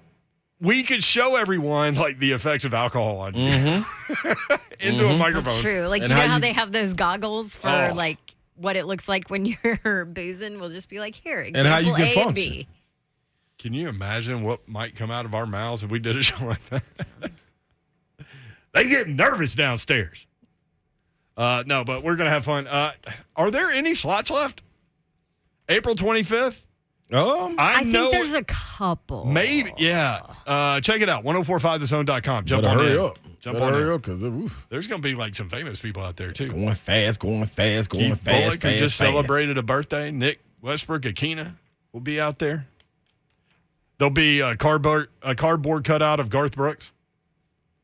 We could take that out there, right? Yeah. Can't Garth That's ride with who's us? running Yeah, he our riding the back. office right now. Because the thunder rolls There you go. and the There it lightning strikes. I just got a mental image of you in cowboy boots and a cowboy hat. And I like coming it. with it. You like it, Babs? Yeah. Do you know what you need to wear? Those jeans that you hated with your Jordans, but they'd look really good with cowboy boots. Yep. That's all I need is a little cool little stylist. So thank you, Babsy. Yep. I hope you didn't throw him out. Slay, we need to go get you a cowboy hat, man. A black one. All right, definitely gotta be black. I had a Dale Earnhardt one. Well, I got that one from my granddad. M is now in the lead. I am M. Is that how you pronounce his last name? We ain't even tripping on him. I don't know. You could pronounce wrong. Why am I asking you? Exactly. I have no. M is in the lead. 5 under. He's on hole 16. Maybe Eam. He took the lead over your boy Dustin Johnson. Yeah, but he's approaching 16. Dustin approaching 14. So Dustin gonna take that lead back by the end of the day. Not gonna matter. Not gonna matter. Right. You think Eam cares about Dustin Johnson? Man, You think Eam is gonna be there in 3 more holes? No. Or on Saturday? He must have got an eagle or something, but it'll come back to reality. This is probably him about to come back to reality. I know it. Sanjay M. M. There you go. M. There he is. He's got a lot of water between him and the 16th. That's in the bunker. You see how slow he came back? Well, this is golf play. Watch where it Off go. 3HL. Ooh. He's well short of the pin. He's not birdieing that hole. That's what I'm saying. And it might roll back in the bunker. Listen, as a guy that loves to go in the bunker. Cameron Smith. I know That's our guy with the mullet. Yep. What place he in? He's tied for second with Dustin Johnson. 1 stroke back at 4 under. Solid. Danny Willett at 3 under. That's solid. Along with your boy, Joakim Noah Neiman. Joakim Noah Neiman. Scotty Scheffler. Will Zalatoris. Zalatoris. 3 under par, 2 back. Kokrak. I'm sure that's not how you pronounce his name. Just get past that guy. Kokrak. It's Kokrak. Kokrak? That's even better. Put him on a Kokrak. Well, maybe not better, but it's still funny. Corey Connors at 2 under. And then there was Tiger Woods at 1 under par, 71. You know what that means? Tiger Woods, who almost died 13 months ago, just beat Augusta. Factual. By 1 stroke. Factual. He did. Facts. He took that course, spun it around, and slaughtered it. Facts. You know what? Like when you go to Martin's Barbecue, for example. Mm-hmm. You'll be sitting there eating lunch, and then they'll bring a hog out on the table, and then just go to work. Really? Right there in front of you. I never know. That's what Tiger did to the course today. Okay. He was Pat Martin getting that pulled shoulder out that hog right in front of you. Okay. That's what Tiger did. Okay. He's ready to go tomorrow, too. Babs made That's a what I great roll point. with. Brett Batchelor was texting with us. Works here at the Zone. Yep. He said, hey, man, Tiger played early today, plays late tomorrow. So he's got plenty of time. You think he'll cold tub it? He got a cold tub. Cryo chamber it? Got a cold tub. You think they got a cryo there? I think he probably has one next to his bed. Yeah, think about how much is in his hotel room right now just to make sure he stays healthy. No telling. He may have a floor to himself. Well, he was asked in the, he's got a whole house there is what he has. But yeah. So he was asked after his round, what are the next 11, 14, 16 hours look like for you? Mm-hmm. And he's like, lots of ice. Lots of ice. And his me and Slay too. We'd have lots of ice in our drink. His conversation was very much like, once I'm out there and I'm in the zone, I don't think about it. You know? Mm-hmm. There were a couple times where it looked like I watched every shot today. There were a couple times staying in the moment where it looked like it bothered him. Walking up 8, just like Virgil called before the tournament even started. Walking up 8, he's using his wedge as a cane. That's crazy. And then the very next shot, he flubbed. There were a couple of drives where it looked like he bailed on the leg, like the leg maybe just didn't provide the proper anchor for the swing, and it just flew left. And both times he got out of it, which, I can relate. I'm in the trees all the time, man. I'm good at those shots. Saying. Hey, can I just say Jimmy Wheeler on the Zone chat said, M eagled 13 Slay, good call. Told you. As my guy just hit a ball in the water. I told you. So guess what? M is gonna come back to reality real quick soon, and he'll probably finish at what is he at? 6? I'm not worried about M, man. Oh yeah, 5 under. He'll probably finish 2 under. He might just bogey all the way out. You gotta watch out for those 1-syllable last name guys, like Slay. Yeah. Jeremy says I had Martin's barbecue today at work. No lie. I could be 2 syllables. Syllables. A. A. But you pronounce it Slay. 615-737-1045. Joseph in Smyrna. Joseph, what's up, man? Joe.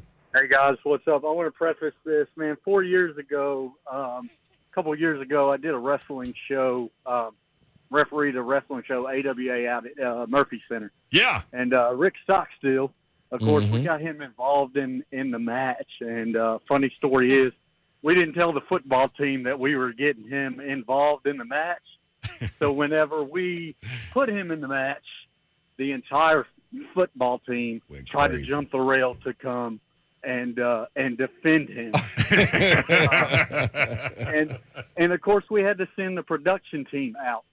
I preface that to say this, man. Stockstill is a great dude. He is. Brent Doherty, I want to congratulate you and your son, Connor, for committing to MTSU, man. Good job. Hey, thanks for the kind words, man. Yeah, congrats to my dude Connor. He worked really hard. Like, he fell in love with long snapping when he broke his leg in the 8th grade. So he was offensive line, defensive line at that point. So at that point, he was like, what can I do? Well, he had a conversation with James Wilhoit, of all people, and fell in love with long snapping and worked really hard to have the opportunity to go visit some great schools and that had amazing coaches and players and things like that. And announced last night that he's gonna go play football and go to school at Middle Tennessee. So looking forward to that. He stays close to home. Stays close to home. Smart decision. And my wife, his mom, Kelly, visited Middle, and they had a great visit with Coach Stock. He's the best. He's the best. And look forward to it. So appreciate the kind words. Very cool. Congrats, C-Dog. Yes, Kivo on Twitter, tuned into 3HL. I hear Brent Doherty talking about cock rack. Thomas on Twitter, can y'all just read names the rest of the show, LOL? I mean, if they're funny names, we'll read. I always want to pay attention to the guy that's in last, too. That's kind of a thing I do. That is Sandy Lyle at +10, shot an 82 today. So congrats to him. You got it, Sandy. If you can't be best, be worst, right? Don't be in between. Be spectacularly good or spectacularly bad. Hey, if you're not first. Yeah, you're last. You are last. So really no difference between him and Dustin Johnson at this point. Yeah. Bailey and Gator Mike, when we come back, 615-737-1045. A few questions out there. What do you think about this lawsuit? Ray Horton jumping into the Flores lawsuit. He interviewed for the Titans job in 2016. Mike Mularkey said he had the job before interviews. The Titans say that's not true and release a statement. We got all that for you next. 3HL 1045 The Zone.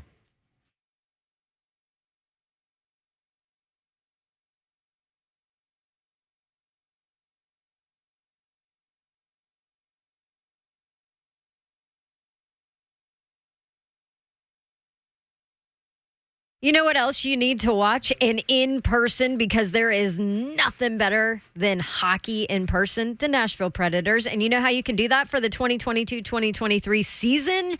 Go buy some season tickets. They have a bunch of different options for you, too, by the way. It's not just, hey, you're all in or you're all out. They have full season ticket packages. They have half season ticket packages. And they also have quarter season plans available for you to join the Loyal Legion and get the best seat locations, get priority access to Stanley Cup playoff tickets, 2022 Stanley Cup playoff tickets, too, by the way. A season ticket citizen, your tickets for round 1 will be up to 20% lower than your regular season price. And then round 2, if they get to that point, that'll be the same as your regular season price. So lots of big, nice reasons to become a season ticket citizen for the Nashville Preds. Also, you get up to 6 bonus tickets to share with your friends and family so they can go to the games with you during the 2022-2023 regular season.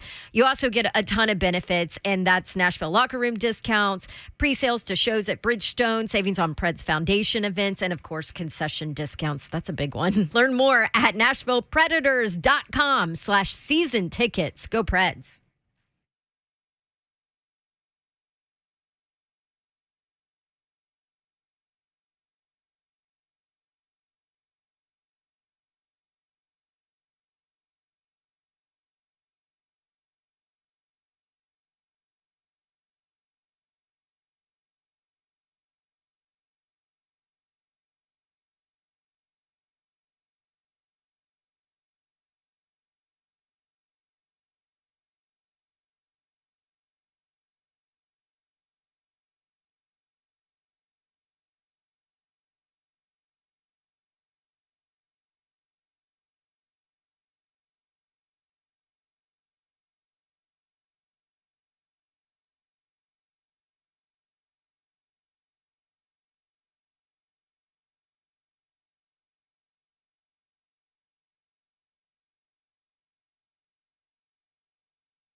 3HL 104.5 The Zone.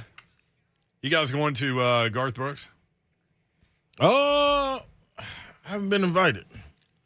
I wish. I mean, you could just buy tickets. I need to be invited. You want What, by Garth to Garth call you himself? up? That's Yeah, right. Diva status over He here. ain't got to call me. He can just I know, say, I right? got something we'll call for you. I would totally go, but Mr. Babs is What, on he don't that like it? bus with you, Slay, for your Sister Jean comments, and he's going to hell because he does not like Garth Brooks in concert because he thinks he's fake. That's my number one, man. That's my bucket list. That's See? the number one You concert can buy I've tickets. ever wanted to go to. Yeah. You think I can talk my wife into it? Our anniversary's coming up in a couple weeks. That should be our anniversary present. Yeah, is a buy it concert. for her for the anniversary Dude, present. that's the easiest gift give ever. Well, Yeah, I've because then already you get promised- something out of it. I already promised her a cowboy hat. Yes, she wants to come get one of these custom hats made, like that form Oh, to her I'm head like- and all that. Really? Yeah, she seriously wants to. She's already scheduled the appointment. We'll Yeah. get her Garth tickets to go with it. It's not a bad idea. It's Yeah. really not a bad idea. Yeah, and give them to the people at the cowboy hat place and let them give it to her. Oh, that'd be a good idea. Oh, I like you guys. This is why we brainstorm. I I like know. this. I hope she's not listening. She's got the kid right now. All right. Smashville. Yo. The Nashville Predators regular season coming to a close. 104.5 The Zone has your chance to win tickets to cheer on the Preds as they make their postseason push. Listen to Blaine and Mickey for your chance to win tickets from the Window Nation ticket window to see your Nashville Predators take on the San Jose Sharks, those little baby sharks, on April 12th. Baby sharks, do-do-do-do-do. Baby sharks, do-do-do-do-do. See how quickly you can just derail a show? Just that easy. And you can just lead Dawn into exactly what you needed from her at that She's point. right there. Tickets to the remaining Nashville Predators home games are available. For more information, go to NashvillePredators.com/tickets. It's almost playoff time, man. They need to get on in there. 1, 2 out of 3.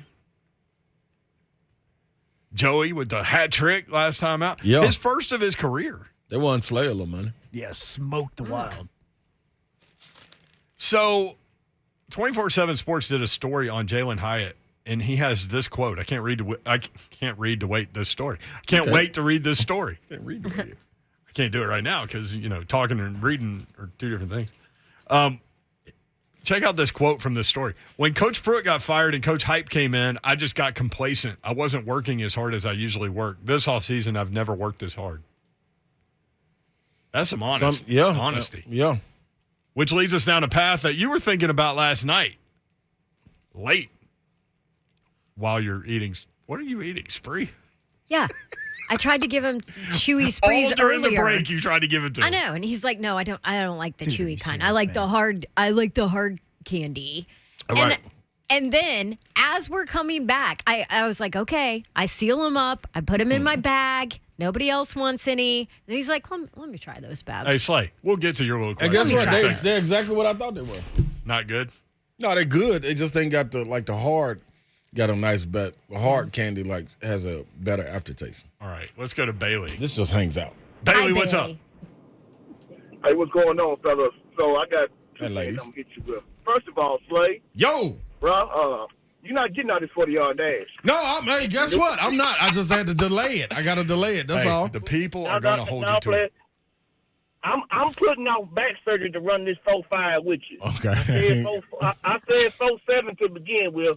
I'm gonna run this 4.5. So you're gonna have to get it in. I got confidence in myself. I'm gonna come out with the biking shorts on, the tight top, and I'm gonna put it in, man. I'm gonna get it. You're going to be aerodynamic. Yeah. You already. Second of all, as far as Logan Woodside goes, man, you can get a JCPenney's mannequin, the Pink Power Ranger, a Garden Gnome, anything be better than Logan Woodside. I don't care who you get. Man, you can get the singing fish on the wall that be better than Logan Woodside. Anybody but that dude. Bailey. Hey, hard on. You just Hard said on, a Logan. mannequin, a fish on the wall. A fish on the Bailey. wall. Fish on the wall is a strong play. That's Fish on the wall a can do a lot of strong things for you. Thank you, Okay. Bailey. Yeah, I mean, The question you was, don't would know. Josh Nobody Dobbs knows. be a better QB2 than Logan Woodside? I mean, we don't know, but what we do know with Josh Dobbs, he's been put in NFL games and won games. That's true. He's got guess experience. what? Logan Woodside has been within this offense for 3 seasons. And I know you have a different OC, but God, why the heck do I feel the need to stand up for Logan Woodside? By the way, I put an official If he ran for request. president, you would be like the White House press secretary. I would. I'd take all the heat. Yeah. I put in an official request for Logan with did? the Titans. Did you? I did, and I didn't hear back. Oh, okay. Do you think they're ignoring me? They probably thought you hit the wrong button. Well, then I followed it up with, It was yes, I'm autocorrect. serious. Logan, oh, you meant Taylor or something? No. Yeah. It went autocorrect from Taylor Lewan to Logan Woodside. Hey, well, I mean, there was a moment in yesterday's show where I came around on Logan Woodside. You So did. now I'm right there with you. Yeah, because you with went Logan through all Woodside. the backups across the league. Slay does make a great point, though. Josh What? Dobbs has NFL real game Without experience. question. He does. He Without does. question. And here's the thing about Dobbs. I mean, obviously, it was the freaking talk his entire college career, but he's smart. Yeah. So he can pick up offenses. CJ, he said, guys, we spoke about this yesterday. Guess who literally turned the car back on with the kids from daycare and now has to tell them 3HL is better than Baby Shark. We played it yesterday. CJ said, "You're lucky that I hadn't gotten to daycare yet." There you go, CJ. Mm-hmm. I know your kids are in the back doing the movements and everything. Gator Mike is too, I'm sure. Gator Mike, what's up, man? Hey, I got like 5 things to touch on, but I'll make them all quick. First off, Slade, you know I was in the building yesterday. Where was I? You in the building? In the building? No, Strikeout Wings. Remember? Oh yeah, you sent the picture. You sure did. I thought you wanted me. I thought you wanted me to hit it up for you. So you was at Strikeout Wings. Yeah. Hey, they didn't have the Kool-Aid though, so I had to tell them I'm disappointed. They had the Kool-Aid Rita in there. I know. See, I'm looking forward to the Kool-Aid Rita. I want a Kool-Aid margarita. That's what I want. Yep. Yeah. Mm-hmm. Is it like a real margarita? Kool-Aid Rita. Hey, Brent, secondly, congratulations to C-Dog. Oh, I've thanks. known him a long time. Yes, you He have. put me out of that March Madness NCAA basketball video tournament. Yeah, we should do that again. We had a college basketball video game tournament. I forget which video game it was, where we all played each other and did brackets and everything. It Oh, was this awesome. is my jam. I am in. Like, it was like a listener thing. We did 64 people, and, I mean, it was great. Hey, Hunk, and you would have loved it because it was a place, wasn't it, Brent, like called the Arena or something? So it had these 2 huge screens and stadium seating and stuff. I mean, it was awesome. Yes. But anyways, hey, and thirdly, I'm with Dawn on Slay not running a 5 under 5. I hate to do it to you, Slay. I'm thinking you're like a 508, like you're barely missing it. Guess what? I mean, it's walk away getting with that worse happy. and worse. No, no, it don't. It gets better and better. You'd walk away with that happy. You'd walk away a loser. I'm not walking away. You gonna be probably happy true. losing? I'm not gonna lose. They're going to wheel you out of there. I'm telling you, when my boy Zach Carter from Florida ran like a 4.78 at his pro day, come on, Slay. I don't think you're busting a 5, man. Man, that's easy. Hey, and two other quick things. Slay, you know Bo Hodges Sr., right? Yeah. Yes. So we I do played too. an AU tournament when my son was on one of his Legends teams up in Sevierville. The parents got into it from both stands, came out on the floor, and they had to call the local police to come break it up. Oh, Damn. I've Tell seen me about police that. called Yeah. at travel baseball That's great. games. I'm telling you, man. Yep. Oh, that's real. Hey, Brandon, and then finally, you mentioned Sandy Lyle. Yeah. At least he's good at golf, better than he is at basketball, if anybody gets that reference. I I never don't. knew Sammy Lau. Is it because of a movie? It is. Along Came Polly, Philip Seymour Hoffman's character went at Sandy Lyle. Oh, I ain't seen that in a long time. Yeah, it's I been had a to see long that. time. Remember, Brent, make it rain. That'd be Brent on the basketball court at 3HL tournament. I'm telling you, man. Oh, All I did, do is Mike. defend and shoot threes. That's it. You let it fly. Defend threes and shoot threes. That's it. I'm not going anywhere beyond the 3-point line. I've earned that right. Okay. Sandy Lyle. Heck yeah, man. 82. That's what he shot today. I think he is 82 also. No, he's 64. Sandy I Lyle, was like 82 64. shot at 82. He cold. Cold-blooded. 615-737-1045 at the RHL 1045 on Twitter. So Ray Horton, Steve Wilkes joined the Flores lawsuit. The Titans have been named. Malarkey said he knew he was going to get the job before Horton's interview. He knew he was going to get the job before he interviewed. This is what Mike Malarkey said Hunk, this is from 2020? The Steelers Realm podcast just coming out now. Check it. I've always prided myself in doing the right thing in this business, and I can't say that's true about everybody in this business. It's a very cutthroat business, and a lot of guys will tell you that. But I allowed myself at one point when I was in Tennessee to get caught up in something I regret, and I still regret it.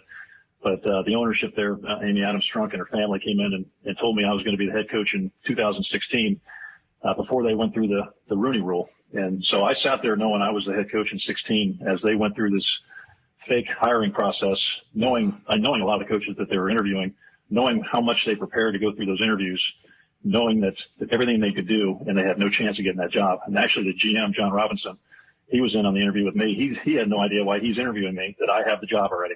And I regret that's because I pride myself in my kids first, that they do the right thing. And I always said that to the players. And here I am, the head guy, not doing it. And I've regretted that since then. It was the wrong thing to do. I'm sorry I did that. But it was not the way to go about it. Should have interviewed like everybody else and got hired because of the interview, not early on. So that's probably my biggest regret. Again, that's from 2 years ago, but coming out now, obviously, because of the lawsuit story with Ray Horton interviewing for the Titans job in 2016. How was that not a bigger deal? Right. I didn't know he interviewed. I don't remember. I don't remember. Like you just thought the job was his? Yeah, that Malarkey was going to get the job. What about Munchak? I mean, Munchak was kind of the same thing, right? It was. Yep. He said he feels bad They were about in-house it, guys. Yeah. Like that wasn't in his control, was it? Like he no, was but getting he the never job? said he went Never with Just it. because he never clearly. he's saying okay, that's where Yeah. all right, that's where the burden he's carrying is. I always on liked Malarkey. I always thought he was a good human. The burden he's carrying on him. You feel me? Yeah, I wasn't going to let that go by. Good job, Slay. Thank you. All right, I think I'm done for today. No, he does. That you're exactly Yeah. right. It feels like it was a burden, and he was trying to free himself. And you know what? I wonder sometimes. I was just talking to Joey Kent about this. Him, Kevin Dyson, and TC. A lot of times when you get to talking and you're done, and which Malarkey is done now, finished coaching. Yeah, I get him and Munchak's careers mixed up. Yeah. But yes. You know what it was? Malarkey was the interim coach, which is why that's what it was. He was the interim coach the season before and then got the job. So that's why you didn't remember him interviewing and all that, because he kinda was flowed right the into the next interim season. after Yeah, but Munchak was very similar. Like they were hiring after from within. Wisenhunt, but Malarkey was after Wisenhunt. So it was. Maybe that's why, because Wisenhunt just totally Because it was like, we derailed. don't care who the coach is as long as it's not Wisenhunt. That's a tough hire right there. That guy, man, Yeah. unreal. When you get to talking in these interviews post career, a lot of times that's therapy sessions, and you don't know right off how comfortable you are in free flowing in the conversation you are as like I say that burden because you're ready to just get it off. Like you like, oh man, I might as well keep going. It's like the woman that cheated on her husband and then told everybody, and she feels better about And it. there You know what I it is. That's exactly what it was. So, he just Tell it all. he just rolled with it, man. So I guess that's maybe why that came out then. I don't know. That's interesting though. When you're just talking legality of it, when it comes to the lawsuit, are there emails? Are there texts? Is there something recorded? Something Is other there than the something conscious. other than just Hearsay. Mike Malarkey's word Well, and over the Titans' word? Because their statement today that they released shows very clearly that they say that is not the case. right, they feel like they're buttoned up. Right. Apparently, Yep. This is their statement. Our 2016 head coach search was a thoughtful and competitive process, fully in keeping with NFL guidelines and our own organizational values. We conducted detailed in-person interviews with 4 talented individuals, 2 of whom were diverse candidates. No decision was made and no decision was communicated prior to the completion of all interviews. While we are proud of our commitment to diversity, we are dedicated to continued growth as an organization to foster diversity and inclusion in our workplace and community. Mm-hmm. So that's their statement. So, I mean, those are two very different. They couldn't be more different sides of the coin there. So we'll see what happens. In terms of this lawsuit, another interesting element to the lawsuit, obviously, that I think a lot of people are waiting to see what happens with is the assertion by Flores that he was offered $100,000 for losses. Every loss. Yeah. And at that point, you're talking about competitive balance and things like that. And so that's where an owner could lose his team too. Yeah. But in terms of like your question earlier, like how do you make it a fair situation for people to get a fair shake, right? Like to get a legit chance at a job. And I mean, yeah. It's difficult because organizations, like in a lot of cases, they hire from within, and it's because they know this guy and they know his work ethic and all of these things. But then you've got guys over here that could potentially be great head coaches, but they never get a chance to interview. Right. I feel like in any work environment, though, 9 times out of 10, when you're firing somebody, you already know who you want to replace them with. And you just have to go through the steps just to make sure that you cover all your bases. Everybody has a file of what's next. You know what I mean? And you have to, because you always have to be prepared. I mean, if you're a successful business person, then you should always be thinking one step ahead, right? Right. So, you can't leave somewhere and not have somewhere to go. Yeah. Just be out there wandering.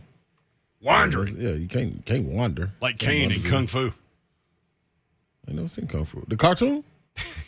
It's a line from Pulp Fiction. What you mean you're going to walk the earth? He goes, walk the earth. Get in adventures and stuff like Kane and Kung Fu. Yeah. All right, 615-737-1045.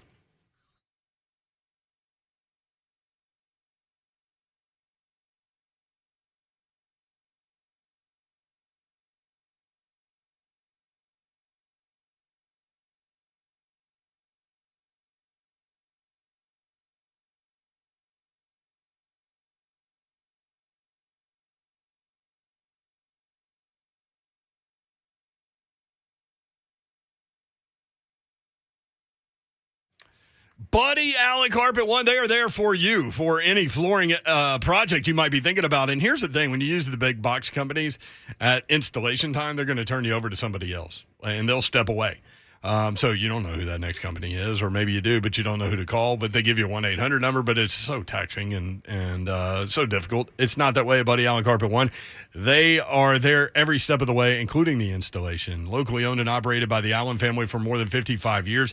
Zach, Jenna, and Judson Allen are in the store every day and a part of your process. 2405 Lebanon Pike and Donaldson, 615-883-3289, BuddyAllenCarpet1.com.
3HL 104.5 The Zone.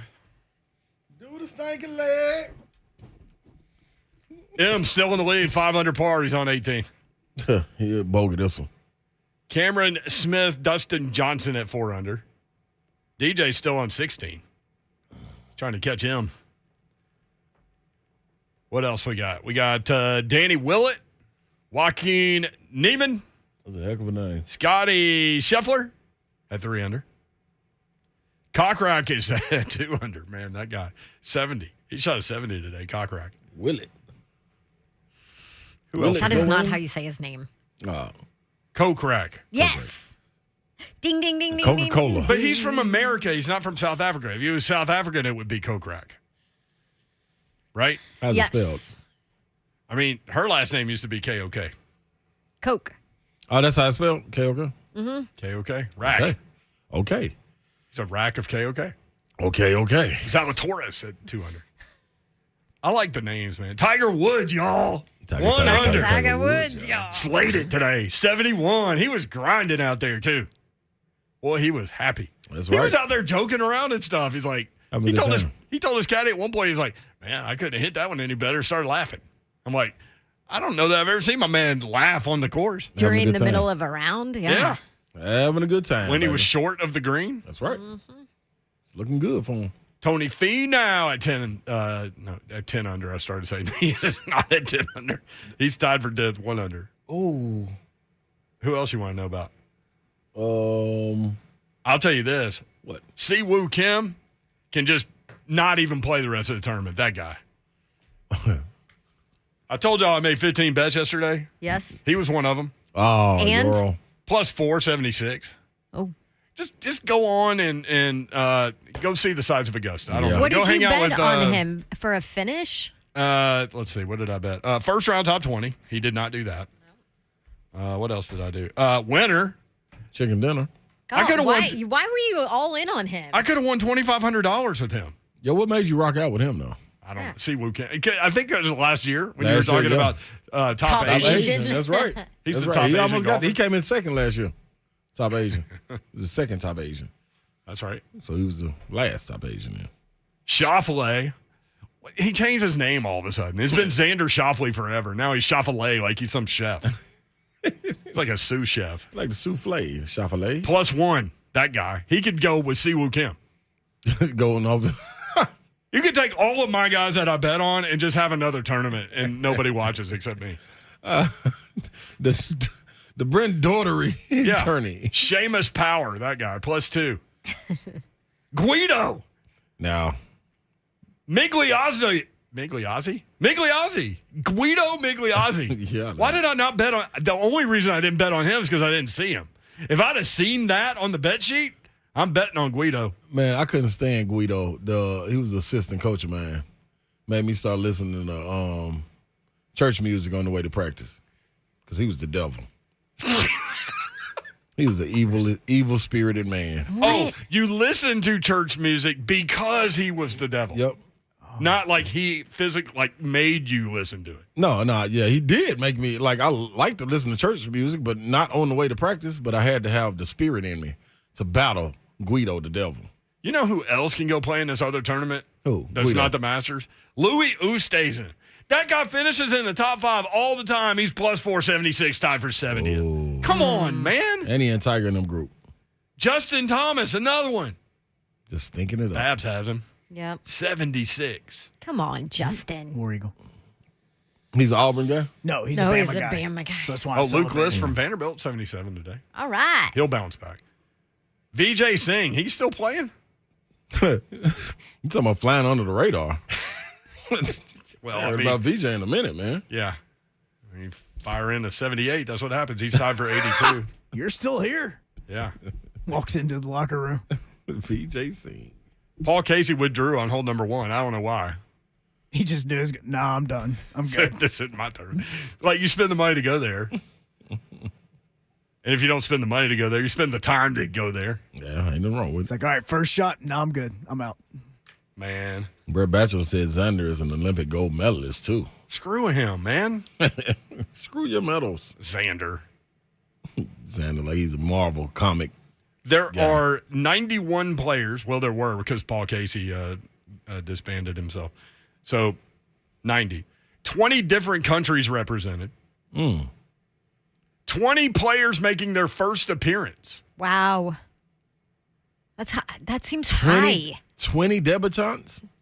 That's right. Well done, Slay. Oh, look at you. He's going with that. 6 amateurs. And I picked the wrong one.